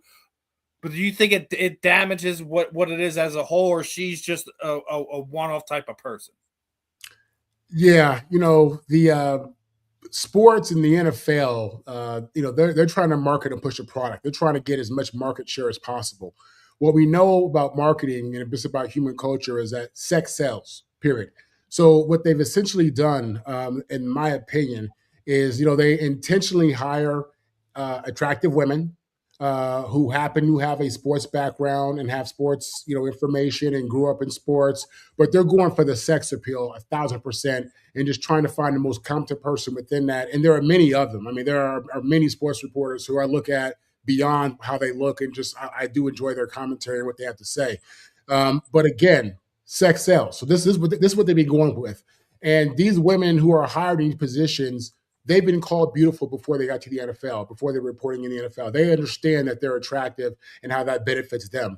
And I think that from the beginning of time, I think that you had situations where women will absolutely trade sexual favors for any type of advancement, whether it's a loaf of bread or if it's information. I think that's just normal human tendency. And what we're seeing here, obviously, is this come alive. We're seeing what it really looks like. What we're seeing is what it really looks like when people say the media is in control and they're making stuff up and they're controlling people's heads. You see it because she's did it. And they went, you had a whole list of the articles that pushed crazy narratives toward really big names. You know what I'm saying? And you don't know how that shaped people's personal interest on people. So yeah, I think what she did, absolutely. It appears that she has she's looking for information, and she'll get it any kind of way. I think what's done in the dark comes to light. I think that Meg is right. That somebody would step up. There would be other evidence. You know what I mean? That there were other people there, and maybe it's platonic. It was none of that. If she's innocent of this, and he's innocent, and this is platonic, then I don't think she quits. I'm not buying that. I'm not giving this oxygen. I think it is what it is. I think it is what it's been since Adam and Eve, y'all. They was getting down. She was getting information. She feeling herself. She making fake narratives, putting it out there. That's what the media does, and we're seeing it in real time. So when people say the media is making it up, the media is controlling this, people are right. She's evidence of that, and she absolutely makes it hard on other women who are out here, getting it in the most respectable way. And my thing about this is people think that I want people to know this isn't a normal thing. A coach and a reporter have we ever seen Pam Oliver going on vacation with Larry Fitzgerald or anything no, because there's an ethical line that you don't cross. Do anyone remember Robin Roberts sleeping around with her other co-host on ESPN no, because there was an ethical line that these women did not want to cross because they didn't want their reputation ruined. So for the next generation of female reporters, columnists, insiders, that they're not looked at. Oh well, how did she get that information? I bet she was doing that. And then you get these silly comments like, all right, I'm gonna pull this one up, right? So you had Jameel Hill basically saying that while the photos raise questions, that if male insiders were held to similar standards of ethics, none of them would exist. I emphatically disagree with that, because let's break that down for a second. Adam Schefter isn't sleeping with the coach, owner, or GM of any team to get his information. He's built that off of years of trust that we'll talk about this. We won't talk about this. We'll break this news. We'll wait for you guys to make a press release on that before we have a comment on it. He's done it through an integrity of his work. There's no man's going to be caught in this situation, because 9 times out of 10 in a sport like this, the percentage that of a gay male insider is less than 1%. That's the reason why there's a different standard, because a man isn't going to put himself in that situation. You may have an insider that might be gay, but he's not using his sexuality as a way to get that information. I will say, go ahead, in terms of that, from my personal experience working with press agencies and news agencies, it's not that it doesn't happen role reversal, that there's men in positions of power or in positions of public perception control I worked for a press agency last year, and I was approached by the owner of said press agency, who said, if you sleep with me, I will give you a Super Bowl press pass. And that legit, and I quit the press agency that day, because although it's my biggest dream to go and report at Super Bowl, I would not cheapen the quality of journalism, let alone the disrespect on people. And that's fact. That's just, as a human being, it's not as a woman, as a human being. Men do it as well, right? It's in a different way, controlling a narrative in a different way, and people don't necessarily see that. I never publicly, until right this second, I've never publicly come out and said that. I've got the messages, I've got the receipts, I could finish the agency if I wanted to. But realistically, what does that do? What does that do? It holds people accountable, Meg. Like, I'm glad that you said that with us today. You have to hold people accountable, because if you don't hold them accountable, what about the next girl that comes in? Oh, don't get me wrong. Every single press connection that person has is now gone, because I've spoken to ESPN, I've spoken to various different people in terms of making them privately aware of it, and said, you need to be careful with dealing with this agency. Haven't seen them pop up at anything ever since. However, it's not a safe space for women to come out and share that information, because me, as someone who does very, very small scale, micro influencing, if you like, and I hate that term, but for want of a better word, yeah, what does that, the way that I felt at the time was, firstly, it was completely unsolicited. It was completely out of the blue for me. I did not expect it. He'd sent images of himself, etc., that were, again, completely unsolicited. But for me, there is a culture around media and especially content creators. Let's be honest, we're not real journalists. We're media content creators.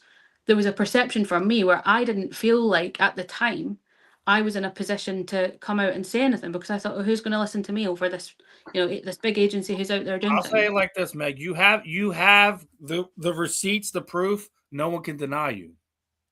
And I know that. But then there's so much out there in terms of perception, like what we're saying right now. There's so much out there in terms of perception, and it damages the wider cause in a lot of ways. Yeah. For me personally to come out and say things. Don't get me wrong. Any female who's ever come to me and said, "Oh, you worked for that agency, how did you find it?" They get the truth. I'll tell them, and I'll warn them, and I'll make sure that to the best of my ability I can safeguard those people. Yeah. However, there is a culture out there that is happening under the radar that people don't necessarily see or know about. And, people go on about pretty privilege, and I see it all the time. See it all over social media. People have pretty privilege. They go on there, they're, good looking, they dress well, they've got time to, put together all these professional, presentations and all this kind of stuff. And realistically, they get the opportunities because, like Marvin's just said, sex sells. That's what people want to see. They don't want some, random person who they've never seen before, who's shown up with, greasy hair and looking a mess. They're not going to respect you the same way, right? But there's a subculture that goes on in the world of journalism and media, and I completely stepped back from. I was getting huge interviews. I was interviewing John McEnroe. I was interviewing Danny Garcia. I was interviewing, WNBA coaches, etc., through this agency.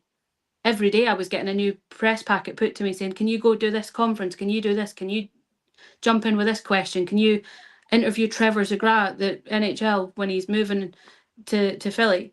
Great, yeah, brilliant, absolutely. And it was fine until it wasn't fine. And it's happening so much more than what we realise on a smaller scale, but because she's a big name, the attention's bigger, and it's important. It is absolutely important. I don't deny that. However, this has been going on for a long time, as we've seen. Yeah. It has, and like I said, she's been connected to him for longer than that. Like I came across this one too that I wanted to bring up. I'm gonna note the thing of her and Vrable, right? So she was going off on this rant about her husband. You know, he's known to be an Eagles fan, that he was just going through the final 3 minutes. This is 3 years after the Super Bowl win, their first Super Bowl win, that she was having enough of it, and somebody hopped in her chat, was asking her if she's going to Nashville. Oh, and responds like, "Hey, what kind of question is that?" With with a boot emoji, and then his response to that was, "Sorry, silly question to me. Did they add you a room at the Vrable conference?" This was December of 2020. Not not last year, not the year prior to that. This was 5 years ago. This comment was made, right? So she's been connected with Mike longer than that, and I agree with what you're saying too, Meg. That there's a microculture inside of the reporting world, that this thing is that guys put it out there that if you take care of X, Y, and Z, and you're a female, you'll be taken care of as far as breaking news type stuff goes. I agree that does happen, and that unfortunately, the way this is going to work out, that Dianna Russini is going to get the brunt of it all, and Mike Vrable might get close to no repercussions on this. None. Outside of whatever his significant other, if they're still together, because as me, Ben, and you talked about, we don't know if they're all together right now. We don't know if Mike Vrabel's in the middle of a divorce, or Dianna Russini's in the middle of a divorce. Dianna might be, because as much as she's going on social media and trash her husband, I don't know how I'd stand next to the woman at this point in time, because all the stuff that I just pulled out, I could have another 10 to 15 different stories, reels, etc., that where she has been dogging her husband. So it's one of these things, like, there's the difference between the morality side of it, which I think Mike's going to get a pass on it. It's very unfortunate, because I don't think that he should get out of this scot-free if it is proven that they've had an ongoing physical type of relationship. But Dianna put herself in a situation by not addressing things, by her friends apparently not stepping up and saying, I think the writing's on the wall. We know what it is. And a lot of people know as sex does sell. But at the same time, there has to be a separate thing between business and what you do in your personal life. You can have a relationship with Mike Vrable without crossing that ethical boundary. And the fact that, like I've already sat there and said, she's been going after AJ Brown for 9 months. 9 months we've been hearing it's New England, it's New England, it's New England. We even heard Vrable sit there and say that he's had personal conversations with AJ since prior to him being traded to Philadelphia, and still continuing to have that. At this point in time, if anything more comes of this, the Eagles might have a legit tampering case on their hands and could very well be compensated for this. We're still talking about what ifs and everything like that, but there's still a whole lot to this to be unfolded. Ben, I know you've been waiting patiently on this. We did kind of loosely touch on this, but a lot more has kind of come to light since we last spoke on this last week. What are your thoughts of how this has grown even further, so to speak? Sometimes when you have leverage in this game, it ain't good leverage, because Skip Bayless said he's been working with Dianna Russini for a long time. And he said he's known of her doing certain stuff like this. Now, he said he didn't like it, but that's her business. Like, I ain't like it, because he says the game within the game. He says right? It blurs the lines for men too. Because here's the thing, right? If Dianna, who's a grown woman, is doing certain stuff to get stories, right? Well, if I'm a Skip Bayless or that type of journalist, do I have to become friends with certain people in the media or certain people in these front office or with these I can't be objective anymore. Player has a bad game, I can't say that's my homie.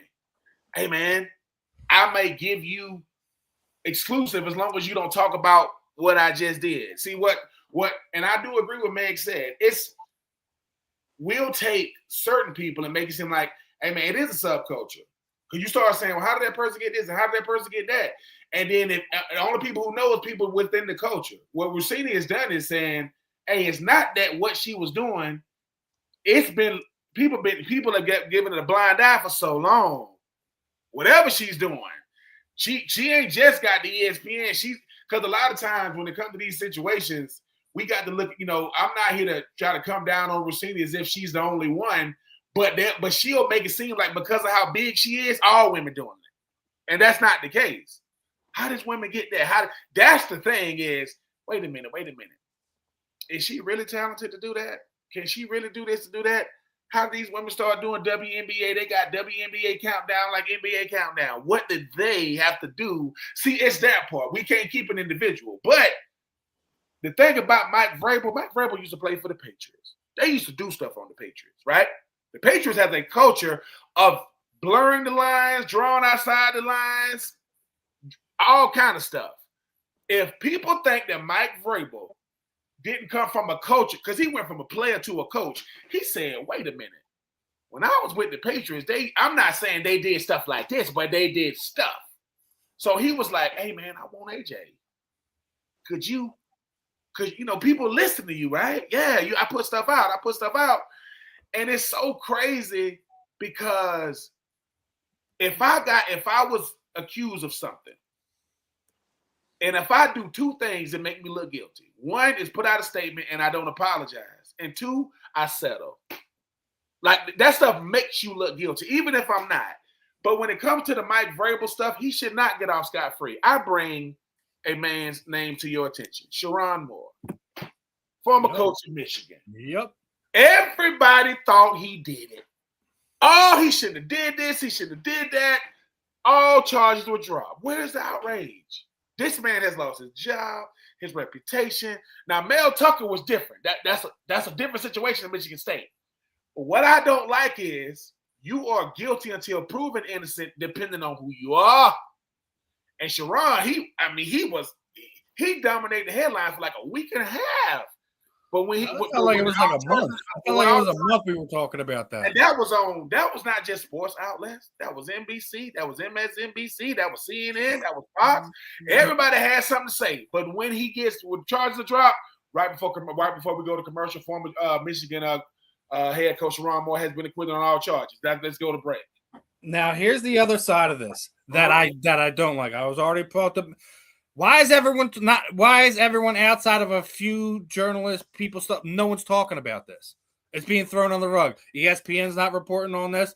We've reported on everything from Tom Brady and his wife and everything else in between, but we ain't talking about this. Fox ain't talking about this. Hell, but when it got brought up to Ocho and Shannon Sharp, they ain't touching it. Well, first off, Shannon Sharp had no reason to talk about it and anybody's personal life. I don't blame him for not wanting to touch this. But it's more than just the fact that they were having a personal relationship. It's everything else as well as why it needed to be brought up. And the fact that no one's talking about it, you say that Skip knows about it. I think the other side of that is Dianna knows where other people's bodies are buried too. And that's no. Dianna knows. It's not what you do, it's who does it. It's not what you say, it's who says it. She knows that. Because if the right person says it, oh man, come on, man. Like two people do the same thing. It's like this. And I'm not trying to act like he was a. What if Tom Brady would have kneeled and not Colin Kaepernick? You think it would have went the same? Nope. It wouldn't have went the same, right? And we know that. And when these things happen, we like, wait a minute. And I'm not even getting political. Corruption is illegal. So when someone says, we found all this corruption, why ain't nobody going to jail? Because you ain't found anything. So what happens Dianna knows this. I know the business. I've worked for The Athletic. I used to work for ESPN. I know all the big wigs. I know them all. And she knows this. Let the wrong big wig say something about me. That's what she's saying. All right, y'all got me. Listen, I got a private investigator taking pictures. Whatever. I got an NFL camera taking these pictures. I don't know who this person was. That's Mike Vrable right there. That's one of their spouses. I don't care what anyone says. That's one of their spouses. But what happens is, right, it's like earlier when I said I'm not going to name my teammate because I can say what that person did without naming them. When the situation like this, when it comes to the big wigs in this industry, people want to see what really happens to them. Because if Russini ends up at another network, nothing happened. It's like if there was his coach, last name Petrino, right? He got fired from doing nefarious things when he was at Arkansas. Do you know he was the offensive coordinator of Arkansas last year? The same school that fired him rehired him, right? Where is he at now? He's at North Carolina as the offensive coordinator under who? Bill Belichick. All I'm saying is it ain't the same across the board. Yes, we got Russini. I get it. And she, but here's the thing. But you know what Russini is saying, really? Why is it bad now? Wait a minute. I've been doing this. Isn't that why they ran Joy Taylor out? Because it was getting too crazy? And guess what? And guess who you think they're gonna try to replace her with? Y'all just said sex sales, right? And you don't think Joy Taylor know that? If anybody knows, Joy knows. And it's not her fault that she's an attractive lady that knows sports. I'm not blaming her for that. What I am saying is there are a bunch of Megs in the world who say, I don't do that. That's why the guy was like, well, why don't you want to do it? Don't you want to go? I don't want to go to Super Bowl that bad. And it's so crazy that these powerful men, because Mike Vrable is very powerful, is using his power to get results. Yeah. And if you don't, man, I don't know this to be certain. I ain't got no sources. You think Mike Vrable did? Who you think told Mike Vrable about Russini? We ain't talking about it. Who told him that she will do this? Somebody said, Mike, talk to Dianna. What you mean? Talk to her.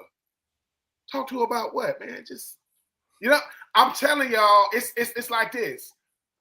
There ain't too many things that's gonna happen in the NFL that's gonna shock me and Marv. I'm like, yeah, man. You see, it ain't gonna. Now we might go, what? It's hard to make us go, what? He said, what he did, what? It's not saying we were supposed to everything, but the Russini thing, right? Dianna is sitting back saying, all right. The reason why her friends ain't gonna say about that girl trip, because they're gonna say, is this the only girl trip y'all been on? See, they gonna ask the question. Leave that alone. Look. Hey, man, that's you, Dianna. I'm not saying she ain't going on a girl trip. I'm just saying, name a girl trip that got a head coach there. One. I know one. Our head coaches happen to be where we at. Come on, man. This situation is wild, but it don't shock me. It's just bad for women journalists who, if you're pretty, if you're attractive, if you're talented, they thinking, who did you have to do? Not what did you have to do to get here? It's never, I'm talented enough. And but guess what? That goes way farther than women in sports now. It goes way far. What you doing? How you get in here? Who let you in? So it's all around. It ain't just the ladies are the ones at the forefront. You know what I'm saying? And let's call it what it really is. Not to give him any love, but there's a lot of Jason Whitlocks out there that are really, really mad that it didn't work for them. See, he won't say that out loud. He won't say when he says, I quote, could have done some things to Joy Taylor. No, you couldn't. No, you boy, sit. And guess what? That exposes something else. Certain guys want to be journalists and in the media to get leverage. I couldn't get her. I'm gonna sit there and say there's already been more than a handful of podcasters that have sit there and said they would love to hire Dianna for their network, and it screams. Don't think that Dianna ain't no hot commodity. She got let go from the Athletic. Somebody else going, now we can see it ain't. Sometimes what happened to you is still leverage. She's still high profile. It's just, hey man, comes with some other baggage. Get what you pay for, I guess. Before we wrap this one up, Meg, any final thoughts on this before we go to our next topic? I don't think so. I think it's a sad state of affairs that your sexuality, your looks, your whatever is your leverage in this day and age where you've got, intelligent young women trying to make a breakthrough and can't because they won't lower their morality. All right. So did have something I thought was hilarious come out this week, right? Outside of the craziness that we're already dealing with, right? So the Darius Slay had to make this comment because former Chiefs defensive end was talking, was on I think it was Ocho and Shady show, and they were talking about the Super Bowl, right? And they were talking about getting blown out in the Super Bowl, and he was basically sitting there saying that he thought that they were going to dog the Eagles, and that the 49ers team from the prior Super Bowl was a better team. And Darius Slay didn't even wait long to say it, that Buddy was tripping, that they didn't stand a chance. How you going to talk like that when the Eagles took their starters out basically before the end of the third quarter? They could have dropped 50 on the at the time the two-time champion Chiefs. They both had a little back and forth on it. I have a problem with this, just outside of the fact that it was an Eagle player involved. How do you beat a fairly closely contested Niner team and then get your doors blown off by the Eagles team the following year and sit there and say that you felt the Niner team was a better team? As we were just talking about, the math ain't math in here. Let's start with Meg on this one. Do you feel like it's more of a salty thing that the Eagles stopped the potential three-peat, and that's why he has something to say? Or is it just because of all the reporting that's been going on A.J. Brown, on Jalen Hurts, on everything, where everyone just wants to pile on top of the Eagles? Is that what's going on here? What are your thoughts? If you're in his head, why do you feel like he's saying this right now, Meg? I mean, thank God I'm not in his head, first of all. Let's start with that one. But the math just doesn't math with that statement. I don't comprehend it. Maybe there's some like CTE kicking in there or something. I don't know, but it just doesn't add up. And sometimes you hear these outlandish statements and you just think, is this a legitimate, just I'm going to seek some attention and hopefully cause a stir? Or is this somebody's serious opinion? You know me. I'm not a massive Eagles fan. I'm neutral on this ground. But it does seem like an absolutely wild business to be coming out and saying something like that. Marvin, your thoughts on this one? I think that jealousy and hate reveal itself in many different ways. I think that was just one there. That's it. It's an ignorant comment. Player emotional. Player's competitive. You put a mic in his face, and these. I don't know how long this guy's been in the league, but I would. Yeah, it was just unnecessary. You know what I mean? And it just shows that he's not over the ass whipping he took in that game, and he ain't man enough to address it. Man, listen, I seen Muhammad Ali get knocked down. I see Mike Tyson get knocked down. It ain't nothing, man. It's life. You know what I'm saying? You compete at the highest level. Sometimes it go that way. You know what I'm saying? Sometimes it's like that. It is what we've seen that. So as fans, as competitors, we've been on both sides of that. We get it, man. So be a man about it, man. You know what I'm saying? And just give them people their flowers. The Eagles was absolutely dominant, in a game where you had lost both your tackles and they ate your ass up. Literally, you had no answer for that defensive front, period. Yeah, that's all. Ben. There are people that feel Michael Jackson wasn't that good of a performer. There are people that feel that Michael Jordan was that good. They're liars. Feelings aren't feelings. They fickle. What type of statement is I feel as though San Francisco was the better team? So let me get this straight. The team you beat was better than the team that beat you? No. Stop pressing send. Stop. These are private conversations that's not supposed to become public, right? We can see what you're saying, sir. What are you? A team that dominated you wasn't as good as a team you beat? Come on, man. And I will say this about sport. Sport is a humbling thing, man, especially when you make it to the highest level and you lose in the biggest game, there is in sports. But man, take it on the chin. like these slates they do, y'all got done. That wasn't even that game was over at halftime, man. That game was over with. Like yo, we've never seen. To just lend your fact of how confident they were, Mekhi Becton reached out to his tattoo artist before the game was even played. I think it was like the Saturday before the game. It was like, yo, get that Super Bowl stencil ready. I'm getting tattooed come Monday. That's something they were confident. They knew what they had up against them, and they knew they had your number when it came down to Super Bowl Sunday. You ever seen somebody Stop making excuses? You ever seen somebody get in a fight? Like you're there, and they got the hell beat out of them. Like you're there, like you saw it, and then they just happen to be telling that story, but they don't know that you're there, and they say, "Man, I mean, he got me a little bit. I mean, he caught me a little bit." You like, what? He's lucky I had to do that. Here's the thing, though. Like this dude is talking like we didn't see the. You know how you say a game that we can't validate because we didn't see. Man, when I was in high school, and that same guy that got the hell beat out of him said, "Man, he got me a little bit," and then you walk out, and then he sees you. He said, "What?" I'm like, dude. I said it looked like two people whooped you. That was one dude did you like that. Look, as a former athlete, it is hard to admit defeat. Like you don't ever want to say that somebody's better than you. I get that part. But to say, man, it wasn't even that good. What? A rookie got his first pick of the year. It was a pick 6 against Patrick Mahomes in the Super Bowl. Look, man, I get it. Look, nobody wants to say nobody's better than them. I get it. This and the third.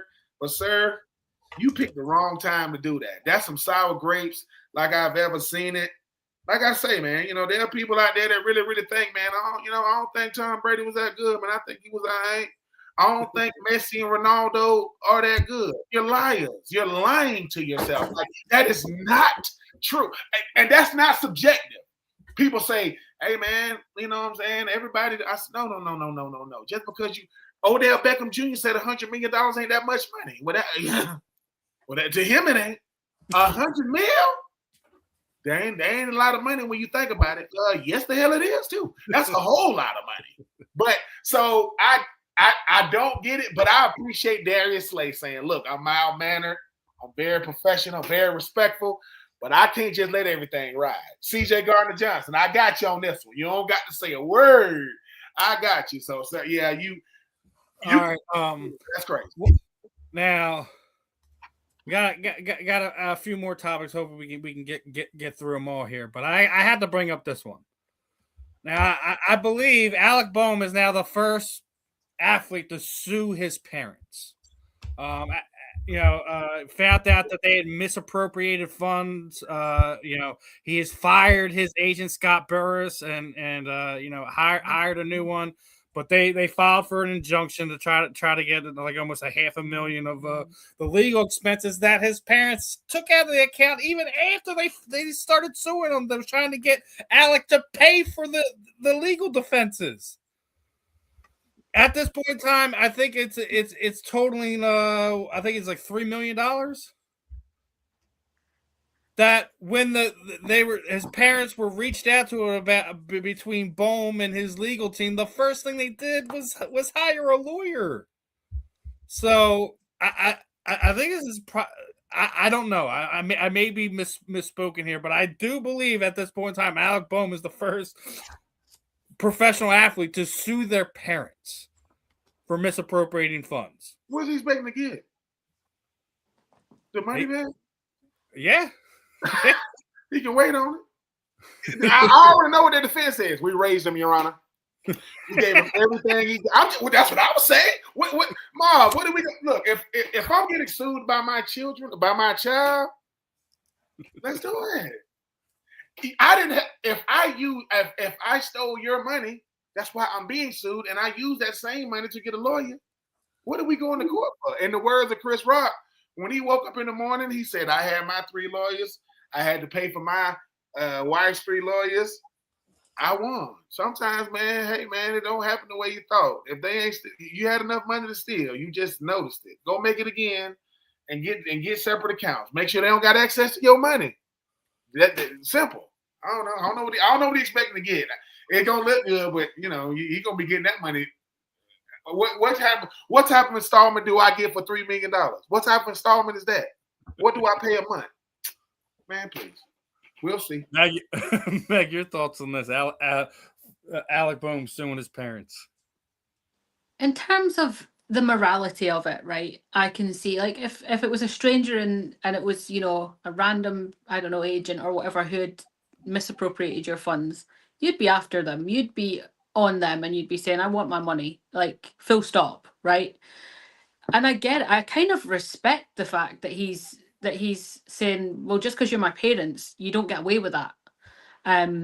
We've seen it, you know, famously with the Britney Spears case and all the stuff that went along with that. I think that if you're warped and twisted enough to steal from your own child, there has to be questions raised, because if you're doing it to your child, who else are you scamming? But equally, what state is that relationship when this is over with? Regardless, obviously, I don't think they're coming to Thanksgiving dinner at this point. They're not. They ain't sitting around the dinner table, are they?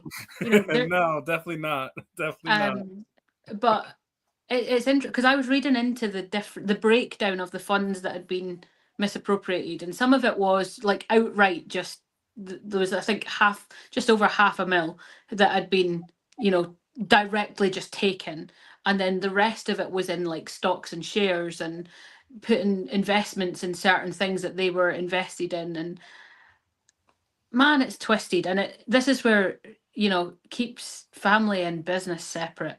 Just keep it. It's like, don't do business with your friends. It doesn't work. It never works. Somewhere along the line, somebody's going to be butthurt about something and it's going to end up a problem. Just keep it separate, man. Your family is not worth, and this goes for both sides of that argument, family is not worth losing over money.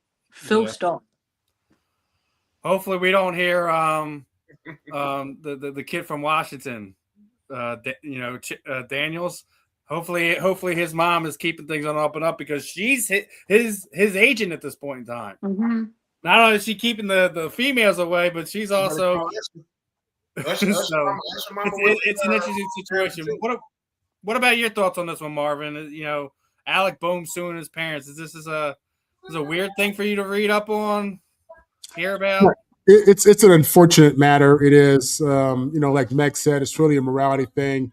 You know, you would think that your parents are the people that you can trust the most, and you know, who've been there for you. And what it just tells you is the power of greed. You know how real that is, man. And family or not, I mean, if you're not disciplined, or you know, if you have certain issues, you know, you get these situations. You know, we saw Gary Coleman, and you know, Meg mentioned a few others. I mean, this isn't the first time that we've seen this happen, but it's unfortunate, man. It is. And I hate to see it. In regards to the relationship, I mean, that's a tough one. That's a lifetime of therapy right there. You know, no doubt about it, and trauma. So, yeah, hate to hear that, and you know, but he's not alone. I bet there are, you know, you have active players today, you know, who are child prodigies. You know, made money early, NIL. I mean, it just happens sometimes, man. It is what it is. It's life. It's unfortunate, but it's really life for a lot of people. It is unfortunate. Hopefully, it's something they can all overcome and get past. Because I'm with Ben there. The holidays should be pretty interesting, and we're already halfway through April right now, and I don't foresee it being settled before the holidays. So should be interesting to see how everything unfolds in the Bohm household. But as we're getting close to it, we're in playoff time for hockey and basketball right now, and I'm fortunate that both my Flyers and Sixers are in it. But I do want to talk about the Flyers real fast. I came across this, and it's an interesting fact, right? That the Flyers, as of March 10th, they had a 4% chance of making the playoffs. Well, they did make the playoffs, and they're probably the hottest team in hockey right now. And not only that do they get in, but you have a case where you had the Islanders, Capitals, and Devils all had more wins than the Penguins and the Flyers, but they didn't make the playoffs because how hockey works with the breakdown when you go to overtime, that you get 1 point, at least 1 point now. So People are upset about that. But the thing I'm excited about is one of the better hockey rivalries is going to be rekindled with the Flyers taking on the Penguins. I think that the Flyers are the quote unquote Cinderella team of this NHL postseason. Is there anybody that you guys are looking forward to? Let's start with Meg on this one. You know, I keep saying that I'm going to start watching hockey. I keep saying that it's going to be my next investment of my time. Unfortunately, that time, I've been trying to create that 25th hour in the day and it's not happening. So you can't create more time, Meg. I think we all want to, but I don't think it's possible. It's a sad state of affairs. I'm a Blackhawks fan. I couldn't tell you where they're at. I couldn't tell you because I don't religiously watch it. So it would be unfair of me to comment on hockey, I feel. Oh, it's all right. It's all right. What do you got, guys' thoughts? Marvin, Ben, you excited for hockey? I know Marvin isn't. I mean, I didn't know it was even hockey playoffs. I don't. Yeah. I will say this about hockey right now. The Tampa Bay Lightning is obviously, I've been to a game before, and obviously the team from the team from Florida last year won it all. I think they've won twice already. The Panthers didn't even make the playoffs this year. That's so. I just want to know how after winning back-to-back cups. That's we crazy. We understand Pittsburgh. You know what I'm saying? We understand Pittsburgh and obviously Philly. We talk about the Steelers and the Eagles. So the Flyers and the Penguins, is it just as nasty? Or, no, it's 100 times worse because I don't feel there's a real rivalry between the Eagles and the Steelers. We play in the same state. We're in different conferences. The Penguins, for the longest time, used to be in the Flyers division. So that was a real rivalry for a long period of time. It's been up and down because the Flyers have been so bad over the past, I think it was like 12 years or so. So, I mean, I think the last time they met in the playoffs was the year prior to the last time that the Flyers had made the playoffs. The fact that I think it was like it's been 7 or 8 years since the Flyers been in is a big thing. I think, being that the Flyers were lottery pick teams each of the last 3 of the four seasons, and that in Tockett's first year, he's taken them to the playoffs. I think they are the kind of Cinderella team for the season. We'll see how far they'll go if they get past the Penguins. If they make a run in the playoffs, we'll see what happens. It's good when you have a young team, man, and they're not built up with free agents or veterans or stuff like that. So it'll be interesting to see not only how they do this year, are they able to continue and build upon that success from years to come. One thing I do want to talk about, the Sixers did get in, and they're going to be playing the Magic for the play-in for the 8th seed. I have a problem with this. All right, the Sixers are the 7th seed, playing the 8th seed for the play-in. The way I don't like the play-in is because it should be the 8th seed playing the 9th seed, and those two are the teams that are playing for that last spot. I don't get why we're having an additional 10th seed to potentially see them getting in the playoffs. Is the only thing I have a problem with the play-in, especially when the fact that you have a situation like this. It should be like one of those things where they end the season and they're tied, and that's the only time you have a play-in. I mean, I was listening to an NBA player talk about this on a podcast, and he was like sitting there saying, like, one of the years that they were the 8th seed, they had 52 wins in an 82-game season. Like, it would make sense for, like, you have a team that's just on the outside of, or even another team that has like 50-plus wins or so, for them to be in that play-in type of scenario. I don't like it when you're having the 7th and 8th are playing for that seed, and you're adding in the 9th and the 10th for no reason. You should. This is the same thing why I don't get the mid-season cup nonsense either. I get why you should have something like this in place. I don't think it should have a place every season. Is my thoughts on this. I'm gonna start off with Ben on this one. How are you feeling about the play-in right now? The participation trophies, they're doing it in real time. They get on my nerves. It's the NBA, man. Like you just said, look, if it's an 8th or a 9th and we tied or whatever, yeah, come on, man. Like, what? Stop trying to make people do all this extra thinking. Dude, who got the best records, man? All right.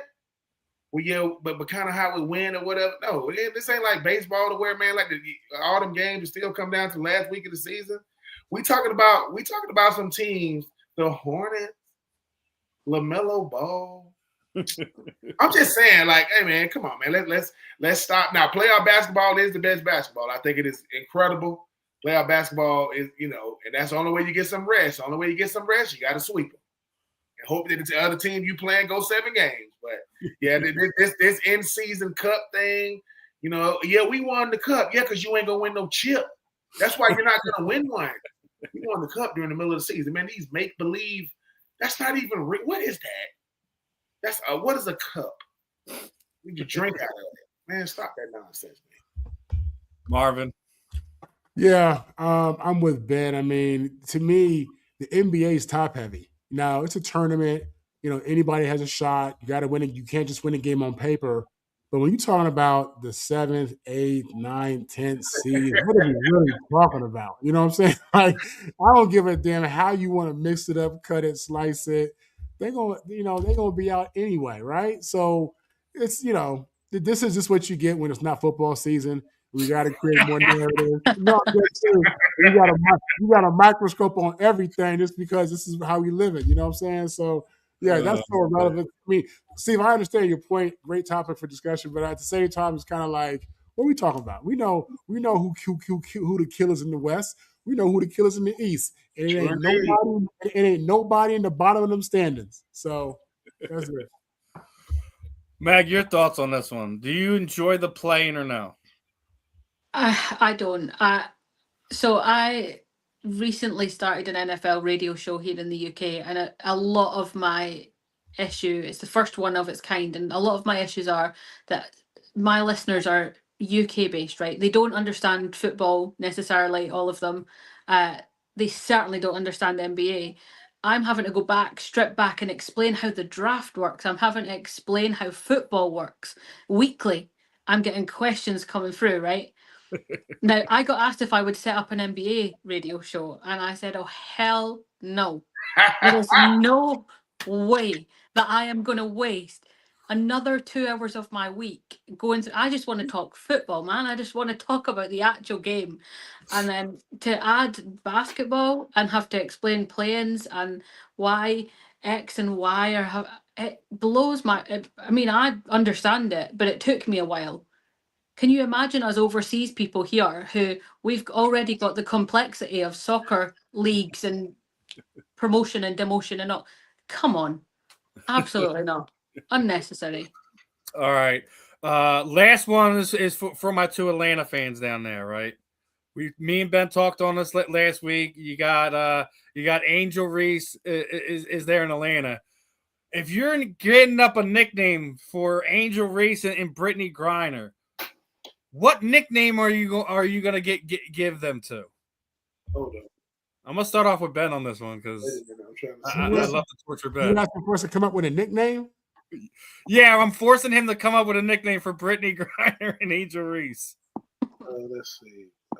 Hold on. Because I forgot that Brittany Griner was in Atlanta. Oh man, what the Reese's Big Cup? You know what I'm saying? She you got the big Griner, you got the Reese's. I would come up with something because I forgot that Brittany Griner was gonna be that, be with the dream. She ain't what she used to be, but she's still 6'8". She still is a rim protector. I will, Griner and Reese. I don't know, man. Reese Cup, y'all got to help me. You know what I'm saying? But man, I will have to come up with something because. Like I say, we'll revisit this one in a few months for you, Ben. Oh yeah, I'm gonna definitely have one. My daughter, she's my hooper, and in her mind, she like, Daddy, if I was 6, she said, Daddy, if I was tall as you, I'm coming down the lane on. My daughter, she ain't tall, you like 5'5", but Griner and Reese. Hey man, the best, and you know what? We were talking about the best nicknames or whatever. You know the best in football, the best nickname that goes under when Demaryius Thomas and Decker played, they called themselves Black and Decker. That's what they called it when they was in Denver. I said that is beautiful, like that, and that was you got to be good to have a nickname now. I don't want to hear no nickname, but I will come up with one for Angel Reese and Griner. You know what I'm saying? Brittany Griner, man, she that cut her hair, man. She ain't dunking no more, though. You know what I'm saying? She ain't like her days of Baylor to go to dreads break out. Now, she just, people pushing on her, mushing on her. They don't even scared of no more. But now I will definitely come up with a nickname for Griner. And what about you, Meg? You taking a stab at a nickname for Brittany and Angel? I mean, do you guys? I don't know if you guys get the same chocolate bars as we do over there, but there is a bar called a Reisner bar, and it's Reisner. Okay. I mean, it's a stab in the dark because I'm on the spot. But I will think. I'll have a think and I'll. They already got one. They already got one. They called. They I think they're gonna be called because Angel Reese calls herself Barbie, like a Barbie doll, whatever. And then they called her Bayou and she went to LSU. They called her Bayou Barbie and the Beast. So it's Bayou Barbie and the Beast. So yeah, I mean it'll grow on me. Okay. I don't know why Brittany Griner want to call herself. She probably was a beast before, but I don't know. But yeah, Bayou Barbie and the Beast. Okay, we'll see. That's not what I'm gonna call them. I'm gonna give them one. You know what I'm saying? Mm. I do stuff like what did I call Sean Merriman's son, man? Bright Lights. Bright Lights, yeah. Bright Lights Merriman, because the day the lights out, I ain't gonna be out there. So let's go Bayou Barbie. Let's go Beast. No. Your name is Brittany. Okay, I'm not gonna call you Beast. I'm gonna come up with something else. Just I don't know what it is yet. I mean, think about it. A woman walks out there 6'8", and you go, "What's your name?" She goes, "Brittany," because she got a deep voice. I'm going deep as hell like Brittany. I might have to call her Beast. Oh man! All right. Well, as we wrap this one up, I'll always go around the horn for everyone. Meg, you wanna let everyone know where they could find you, find your content, shoot out your social sites, all that stuff. The time is yours, my friend. Yeah, I'm ballers_Meg on pretty much every platform. You can listen into my NFL radio show weekly on a Monday, southern-roots.co.uk. Or for all other adventures, it's at the Sporty Cowgirl. How did that 24-hour thon that you did go? The 24-hour live radio show. Yeah, It was insane. I ended up being the last person standing. I was the only one that did the full 24 hours. And I couldn't speak for about 3 days afterwards. I was like, I have nothing left to say. Wow. Well, talking for a whole day, that takes it out of you. So, Meg, appreciate your time today. As always, you're always welcome. If there's something you want to talk about with us, you can always hop on with us and shoot the breeze with us. Marvin, anything you got going on this week that you want to share with people? Last parting thoughts, all that good stuff. Yeah. You can catch me on social media, Marvin Powell III, Marvin on the mic. I write for roundtable.com. I'm with Locked On USC twice a week, and I'm also on USC Jay's show often. So, yeah, I'm not hard to find, and just enjoy my time here on The Fan. I don't know if you've seen this earlier. I wanted to throw it back up for you. There you go. Yeah. Oh, yeah. People's champ. I'll take it. All right, Ben. Final thoughts as we wrap this one up, brother. Listen, man, I just got one thing to say. Marvin Powell for the Hall of Fame. Thank you, Ben. Thank you. As always, it's always a pleasure, chopping it up with everyone. Another fun episode in the books. Nice to meet you, Meg. Yeah, you too. So again, Meg, if you ever want to reach out to these guys, I want to come on here and be like, hello. I can't do it. I wish I could do it. Like, I want that Idris Elba. Idris, you get on Idris. I love you, but you get on my nerves. I mean, I can't talk to you. Nobody looks like him. I want to come on like, what will you be having? I will be having the. I can't do it. But I'm working. I can't do it. I ain't gonna. Yeah, don't. If you ever want to have any of these two gentlemen on, just reach out. We can always work out something to accommodate. Make sure we can cross promote as we always do, Meg. You know how I do. I'm gonna get your address, Meg, and send you some flowers. You shouldn't have to root for that much misery down over the pond. You root for the 5. That's rough, man. So I'm gonna have to send you something, man. That's rough. That's kind of rough. But other than that, episode 69 here in the books. Appreciate everyone for tuning in. If you haven't already, QR codes are up there. Please like, subscribe, share, show us love here on the South Florida Tribune. Other than that, I'm Steve. That's Marvin. That's Ben. That's Meg. This was another episode of The Fan and the End. We'll catch you on the rebounds, my friends. Peace out.